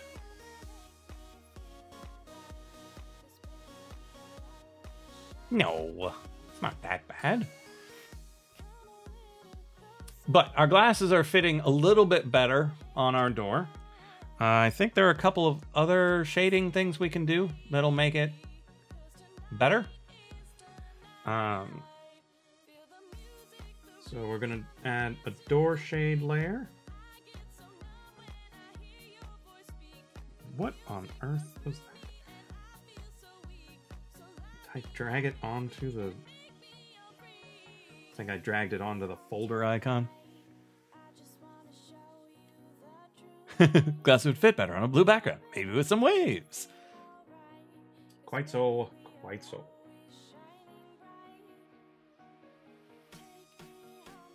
Okay, 10% is not gonna cut.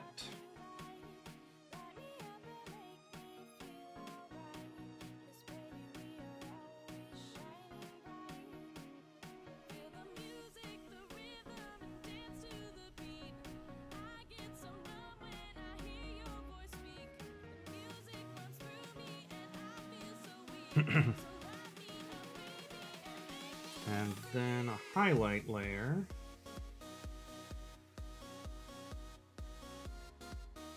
Above the stones.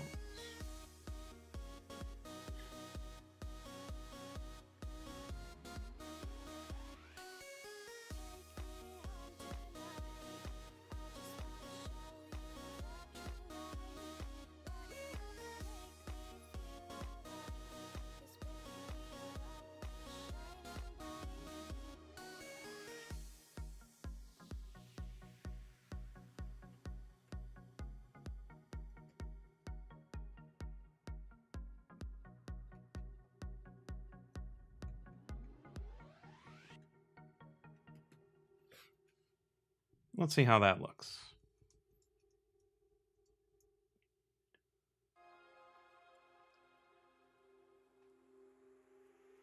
It's subtle, but I like it. The doorknob also needs a little bit of adjusting.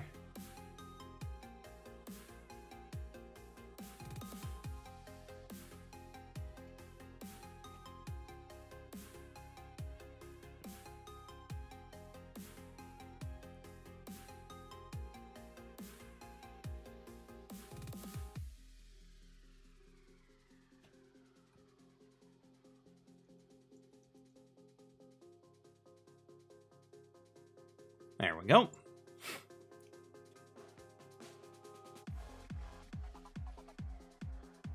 Personally, I could have no idea where my standards are. Yeah, I like it to be awesome if possible. But really, I keep working until I absolutely can't see how to make it better. Like, even if I know it's not quite there, if I don't know what is wrong, I'll be like, okay, it's time to put this one away. So like that one, there was some time where I'm like, something is very wrong. Give me a second and I'll see it.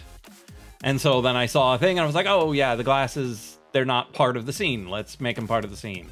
And I'm like, okay, the stones look really flat. Let's give them a little more life. The door doesn't feel like it's inside the stones. Let's give it a little bit of shadow. The doorknob, too flat. Let's darken the outside such that it seems a little more rounded.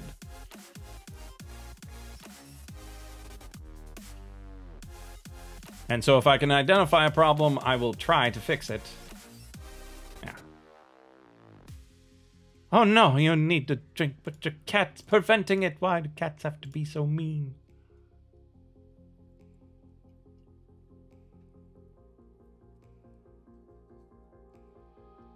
Okay, so what happens if we shrink it even more? I mean, the 1/3 size, it has a little bit of trouble doing that. Yeah, so this one is going to be absolute rubbish as a reaction. Oh, jumped on the keyboard instead. That's one brilliant cat. But yes, this is going to be rubbish as a reaction. It's going to be like that big, and you won't be able to tell what it is at all. Well, that's okay. It's not supposed to be reaction. It's supposed to be an emote.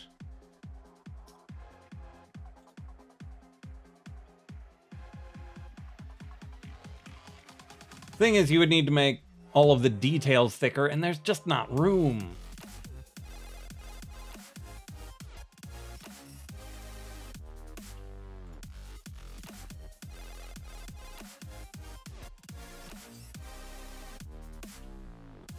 Make the general format for reactions bigger size. I mean, I can make it like that on my end. Can you do it for the server itself?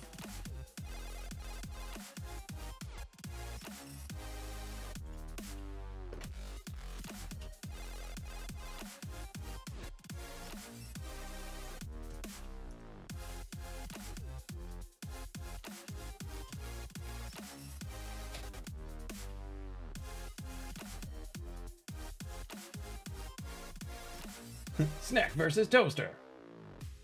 I rate this toaster 10 out of toaster. I'm glad you approve. Just a toaster.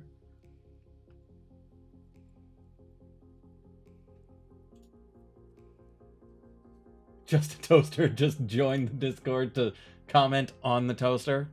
I appreciate that mightily. Okay, so server settings. Think you should switch from oboe to bassoon. I do like the bassoon better.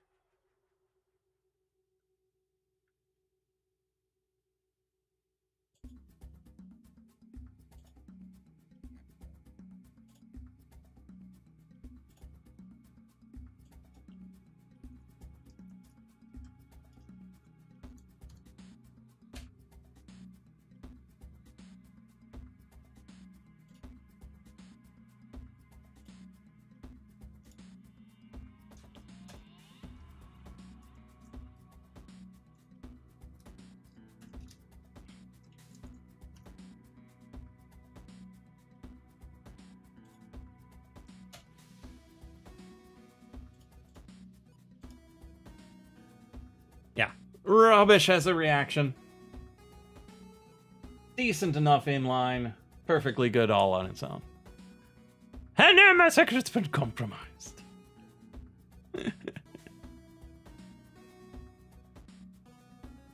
Don't really want to have to learn a bunch of new fingers. Oh, yeah. Like, the bassoon sounds great, but it didn't change during the Great Reformation of woodwind fingerings. So it's still got all of those crazy cross fingerings that, when all of the other woodwinds were standardized, they didn't join in.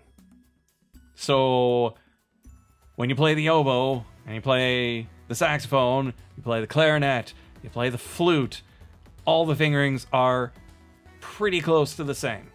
There are a couple of side things here and there that are different, but in general, if you want to go up your good old-fashioned C scale, all you have to do is take your fingers from being all down and just bring them up one by one by one by one. But no, the bassoon has to be weird.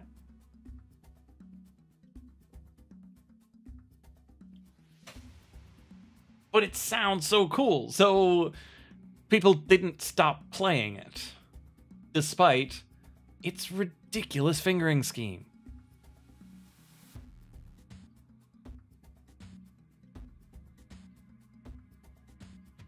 Yeah, oboe does not have the hardest fingerings. Like, what fingerings are even out of the ordinary for the bassoon, or for the oboe?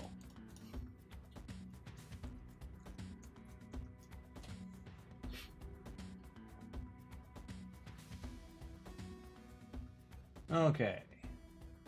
No, I don't want Baroque fingerings.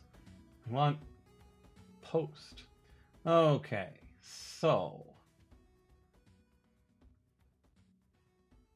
Okay, playing very low notes, I get. It's weird. But that is no weirder than a saxophone. Low C. C sharp is fine. D is fine. D sharp is good. E is fine. F has a lot of options. Okay, so F is weird. So having the F natural cross-fingered and the F sharp go straight up the scale, it's a little weird. G's fine. G sharp's fine. A is fine. A sharp is fine. There's my alarm. B is fine. C is a little weird. C sharp is kind of what you expect at that range. D, just a touch weird. Where's page 2? Okay, we'll switch over to a different fingering chart. Yeah, so D is like the flute. It's fine. D is fine. D sharp, fine. E, fine. F is like the bottom octave, so not out of the ordinary. F sharp is like the bottom octave. G is fine. G sharp is fine. A is fine. B flat's fine. B natural's fine. C, it's like the other C. Weird, but consistent. Yeah, no. The only thing that's weird about the oboe is the F sharp.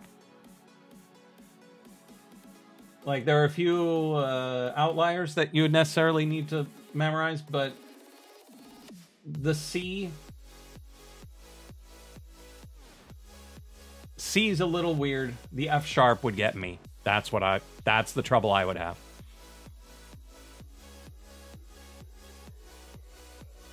Because having the cross finger in F natural is a little weird.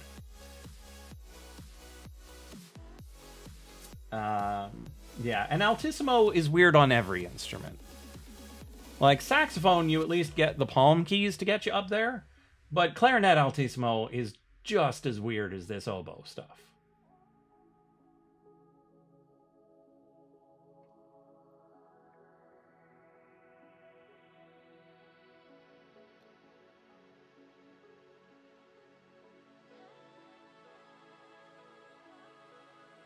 Yeah, mixing up the F and the F sharp.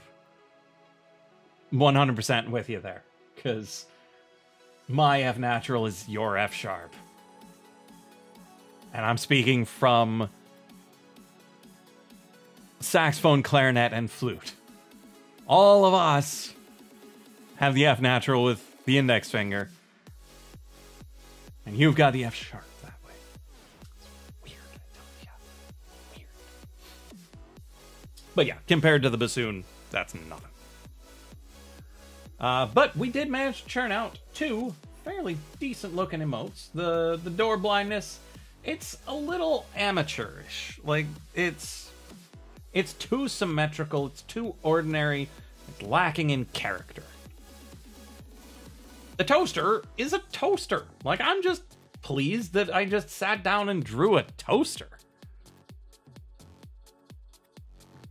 And again, reactions look bad on my PC in general. They're like, the standard emotes look all right in most cases.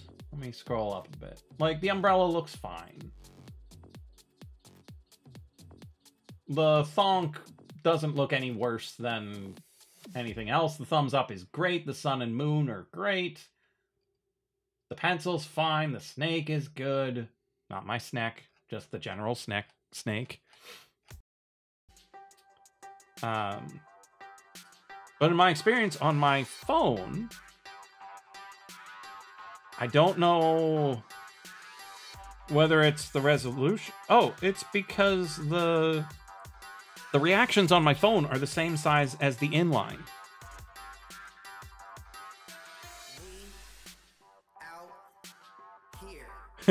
Just look again who made these fingerings. It's ridiculous. Now, to be fair to the insane people who made bassoon fingerings, every woodwind instrument had crazy fingerings like that at the time. And if you work with other woodwind instruments from other cultures, they have that too. That it took some serious physics and engineering collaboration to make all of the instruments have a consistent tuning with the consistent fingerings. Because if you equally space the holes, it comes out weird. How about the didgeridoo doesn't even have fingerings? Well, that's the thing. The didgeridoo doesn't play in tune with equal tempered instruments. Not without adjustments. And so the original instruments were kind of based off of the overtone series that you get from didgeridoos and bugles and whatnot. But that only works in a couple of keys. Like, perfectly in one, decently in like 4 more, but then it goes crazy. Excuse you, didgeridoo is an essential part of any band. Your marching band has 7. Yeah, and if you're playing in the key of their drone, you're fine. But if you're playing like a minor third off from it, or heaven forbid a tritone, flat 5th, sharp 4, C versus F sharp, that difference, oh goodness, are you gonna have some wolves.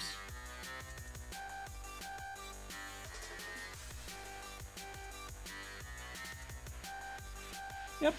So I was looking on my phone, and the reaction emote is the same size as the inline emote.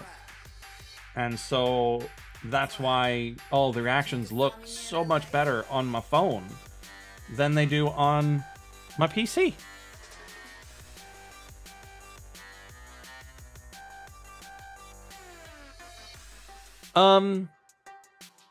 Yes, it will help knowing bass clef, but what you're going to end up doing is associating what's written with the fingering and bypassing the note names. Because the fingerings are so different, you won't fall into the same trap that you have between the oboe and the saxophone, where you expect it to be a certain way. When you've got a brand new set of fingerings and a brand new clef, you just associate what you see with what you play. And you don't have to worry about, well, is that a C or a C sharp? You just play it. Because I would rather do that than try to learn bass clef on an instrument with standard fingerings.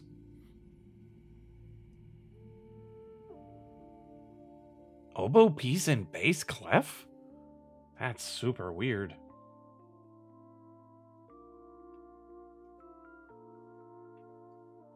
Huh.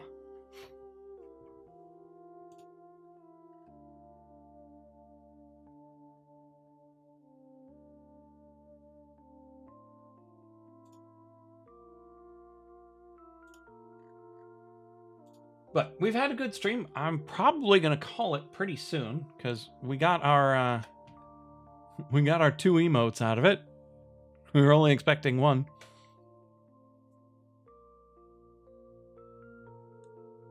Oh.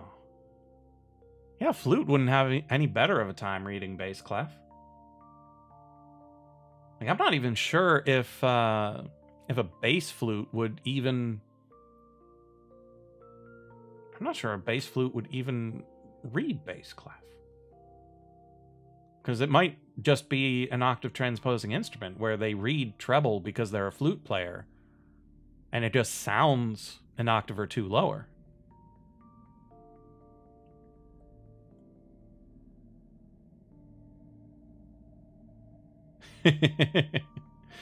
Yeah.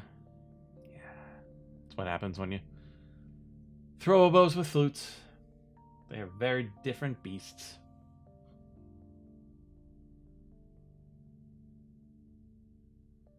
Yeah, we definitely don't have room for a cane in this emote, though. Like, there's no chance of that. Or a little seeing eye dog, as much as we would want one. But Friday, we're probably going to go back to programming. You really like the emotes, especially a toaster? Let's bring the toaster back up. Oh, we need to group the door first.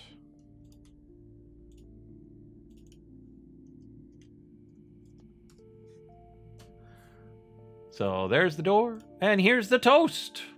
Let's turn the dark background back on. First Friday off in 2 months. Nice. But yeah, we're going to work on the shaders. I've got an idea for how to do hue shifting, I guess would be the right way to talk about it. Well, it's not really hue shifting. It's color shifting, where you're trying to transition from the color you started at towards a particular other color. For example, doing sepia tone. It's really straightforward in RGB space. It is not straightforward in hue chroma luma, which I need a good acronym for. I'm thinking HCU because HCL is something different. It's measuring luminance, and luminance is not luma. What a world. We've had football games every Friday. Yeah, marching band is like that. Staff days. Oh. Band show on Saturday, no game on Friday. That's a nice deal. So, is it an actual competition, or are you just playing? Just exhibition, I suppose, would be the word for it. Pre-comp. That's good, too. It's basically a marching band scrimmage. Yeah, that sounds good. Competition Saturday after. Oh, that's good. That's good.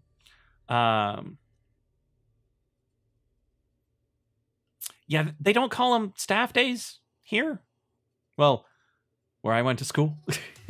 So I wasn't entirely certain what you meant. When I was in school, they were in-service days. Kind of like to see if you're ready. Understood. It's an understandable thing to have. And, I mean, marching band should be treated like a football team. And so you should have scrimmages. And, like, it would be cool to have just part of the band do the show and have the other half of the band watch and then swap, such that you can just see it in action. And I saw one thing on Facebook that was probably the most enlightened post I've ever seen. It was talking about how the football team should go to one of the marching band competitions and cheer. The marching band is at every football game. all of them. Maybe not all of them. You might take a couple off, but pretty much all of them. And I've never seen a football team come to a marching band competition. Ooh, 3-hour bus drive. That's rough.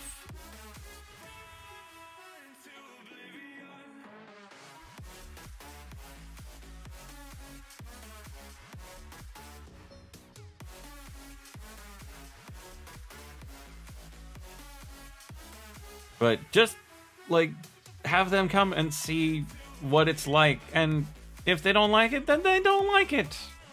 I'm sure there's plenty of people in marching band who don't like football. But we're there for the crowd. Oh, the football team loves you. That's good. Do any of them come to the shows, though? Like the competitions? Like, sure, I know that they appreciate the halftime show and they appreciate riling up the fans in the stands, but I've never seen them treat it as a comparable activity.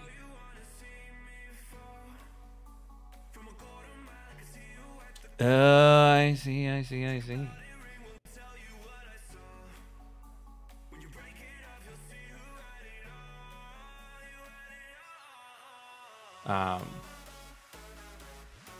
But yeah, I'm glad y'all will be able to make it on Friday. Friday is gonna start the usual time, 6:30. Gonna do programming most likely. I have an idea for a thing I want to do, but if you have any ideas of something to do graphically, feel free to bring them along. If you want me to explain the other thing that I did, I would be happy to do that. Cat turned off your monitor. Oh, cats. But if you have any other programming type ideas that you'd kind of like to see, I'll see what I can do. But I have really enjoyed working with the shaders because they've got such a clear thing that we can do with them. And if you're not aware of what that is, let me demonstrate real quick.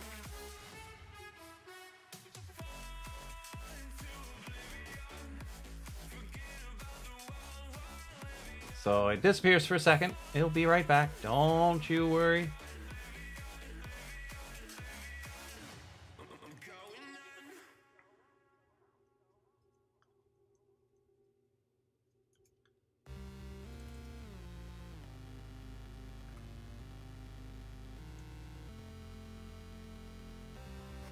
I forgot that I rescaled everything.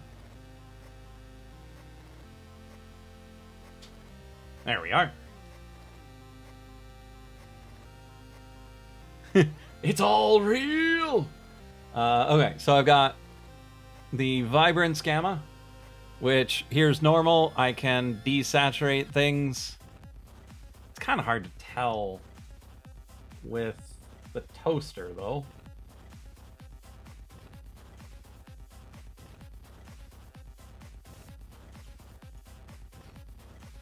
So with the door, there you can see it better.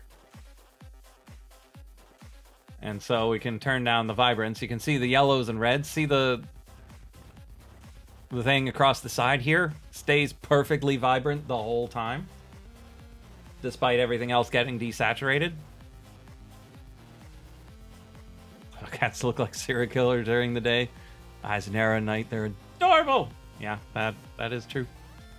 But you can see the yellow just creeping away in the color picker.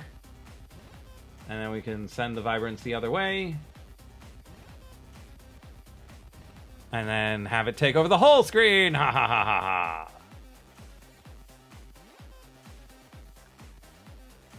Well, I'll refresh the stream too. Enjoy your ad.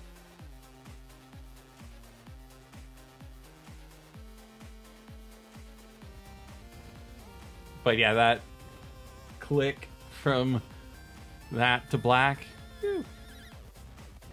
Mixer can have ads. I don't know if it'll ever play them for me.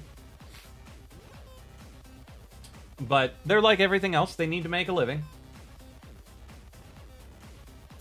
And then I've got the gamma for the Luma, which makes things brighter or darker. But when it makes them darker, it keeps the brights bright. And when it makes it brighter, it keeps the darks dark. And then we can make it sepia. Look at that sepia Photoshop. Now, this, I'm running it after... I'm running this through the sepia after I convert it back to RGB. And I want to be able to do it in the hue space. So I have an idea of how to do it, but I'll have to test that out on Friday.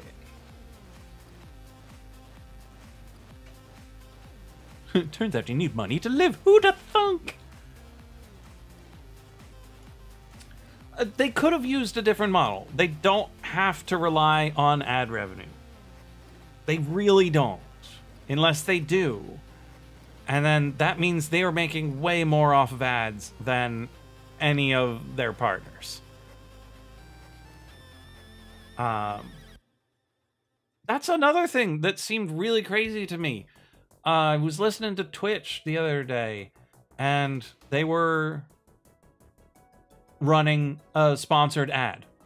Like, the person doing the stream took some time to run an ad themselves via OBS. Like, not hitting the run ad button on Twitch. They just pulled up the video and played it. Now, when you push the run ad button on Twitch, you get a little bit of money. Sure, you've got tons of people in your chat, but you get a little bit of money. Running this one ad manually through a sponsored thing basically made them a day's worth of money for running a 30-second ad. Which, mind you, I had seen 30 seconds earlier. I saw that exact ad when I got to the stream. Just as the, hey, welcome to watching Twitch advertisement. Which means I watched it once, and he got an absurdly small amount of money. And then I watched it again, same exact advertisement, for a thing that I am never going to consume. And he made significantly more money off of it. And no, you can't just keep pressing the ad button. There is a cap on how many ads you can show, and how much money you make is how much the ad gets you times how many people are watching that aren't you. But you can just watch ads to get bits and then give those bits to an affiliate and then be like, I'll you know, split this Twitch profit with you.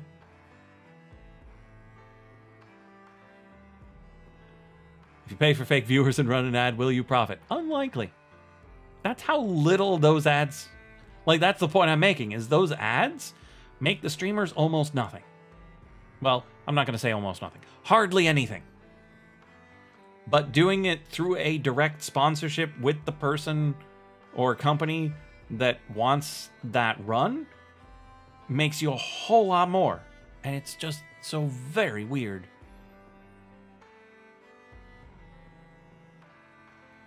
Dang, I guess a multi-million-dollar corporation doesn't have an easy loophole to get infinite money. Who'da thunk it?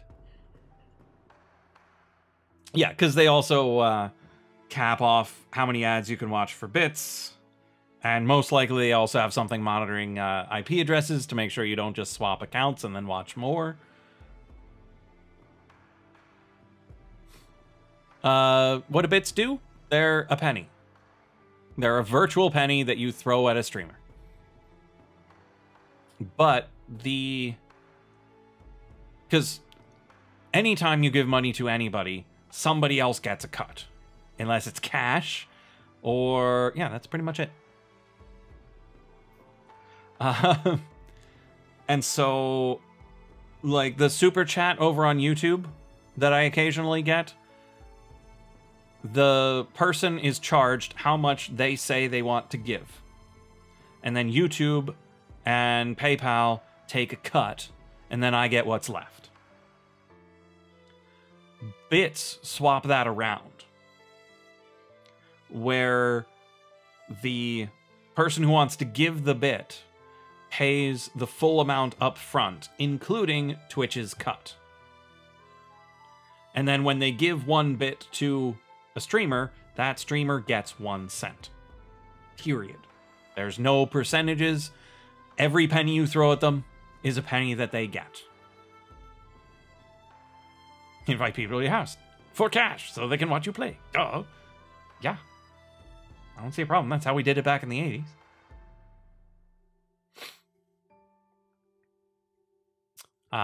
But then you're absolutely certain of the math. Like when you sub to someone on Twitch or on Mixer, you're never entirely certain how much of that sub goes to the streamer. When you tip them through Player.me or Streamlabs or PayPal or anything, you're never certain how much of that they get. If you do it on Patreon, you don't know how much they get. But bits, you are absolutely certain. They're not necessarily the best, but they are the most clear and honest, because everyone involved knows what it's worth. Like, I would get more money if you donated 100,000 bits than $100.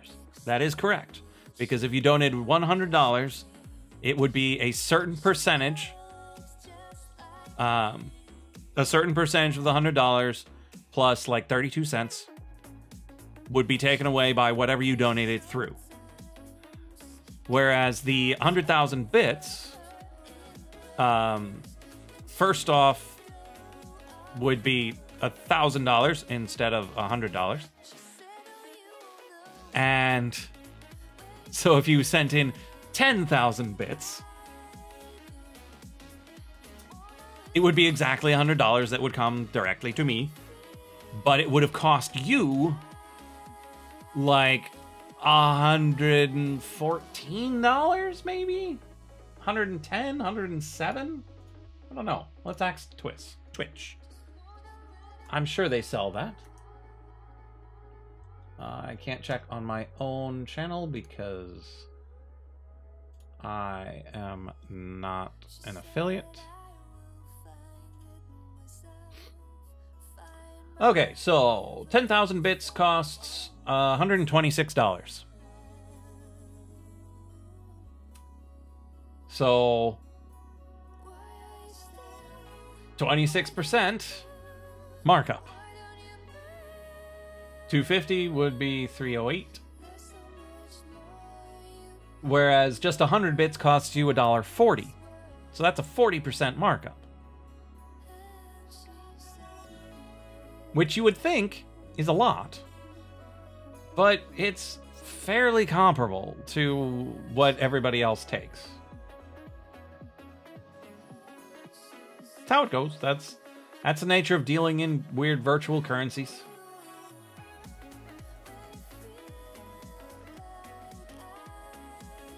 Yeah, Twitch doesn't get anything from donations. PayPal does.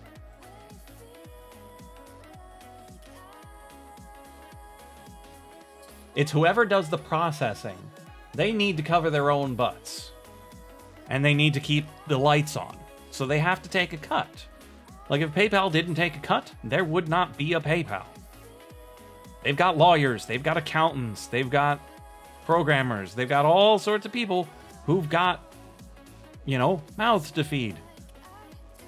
So I understand that it has to be done. I'm not certain about how large of a cut they need to take,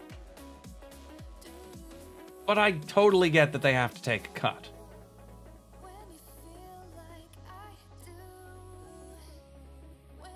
Have a good one, Basic. I will see you on Friday. Wingding, if you're still here, I'll probably see you on Friday as well. Enjoy all the various band type activities, any other stuff that you've got going on. Not sure if anybody else is still here, but thank you for tuning in. If you're watching the VOD, have a fantastic whatever day it is that you're watching this from. If you're not already part of my Discord, we have 2 shiny new emotes that you can use for no particular reason. And I'm going to get going. It's been a good time drawing, good time chatting, and I will see you in the next live stream or video of drawing or coding or Isaac or Guacamelee 2 or who knows what with light.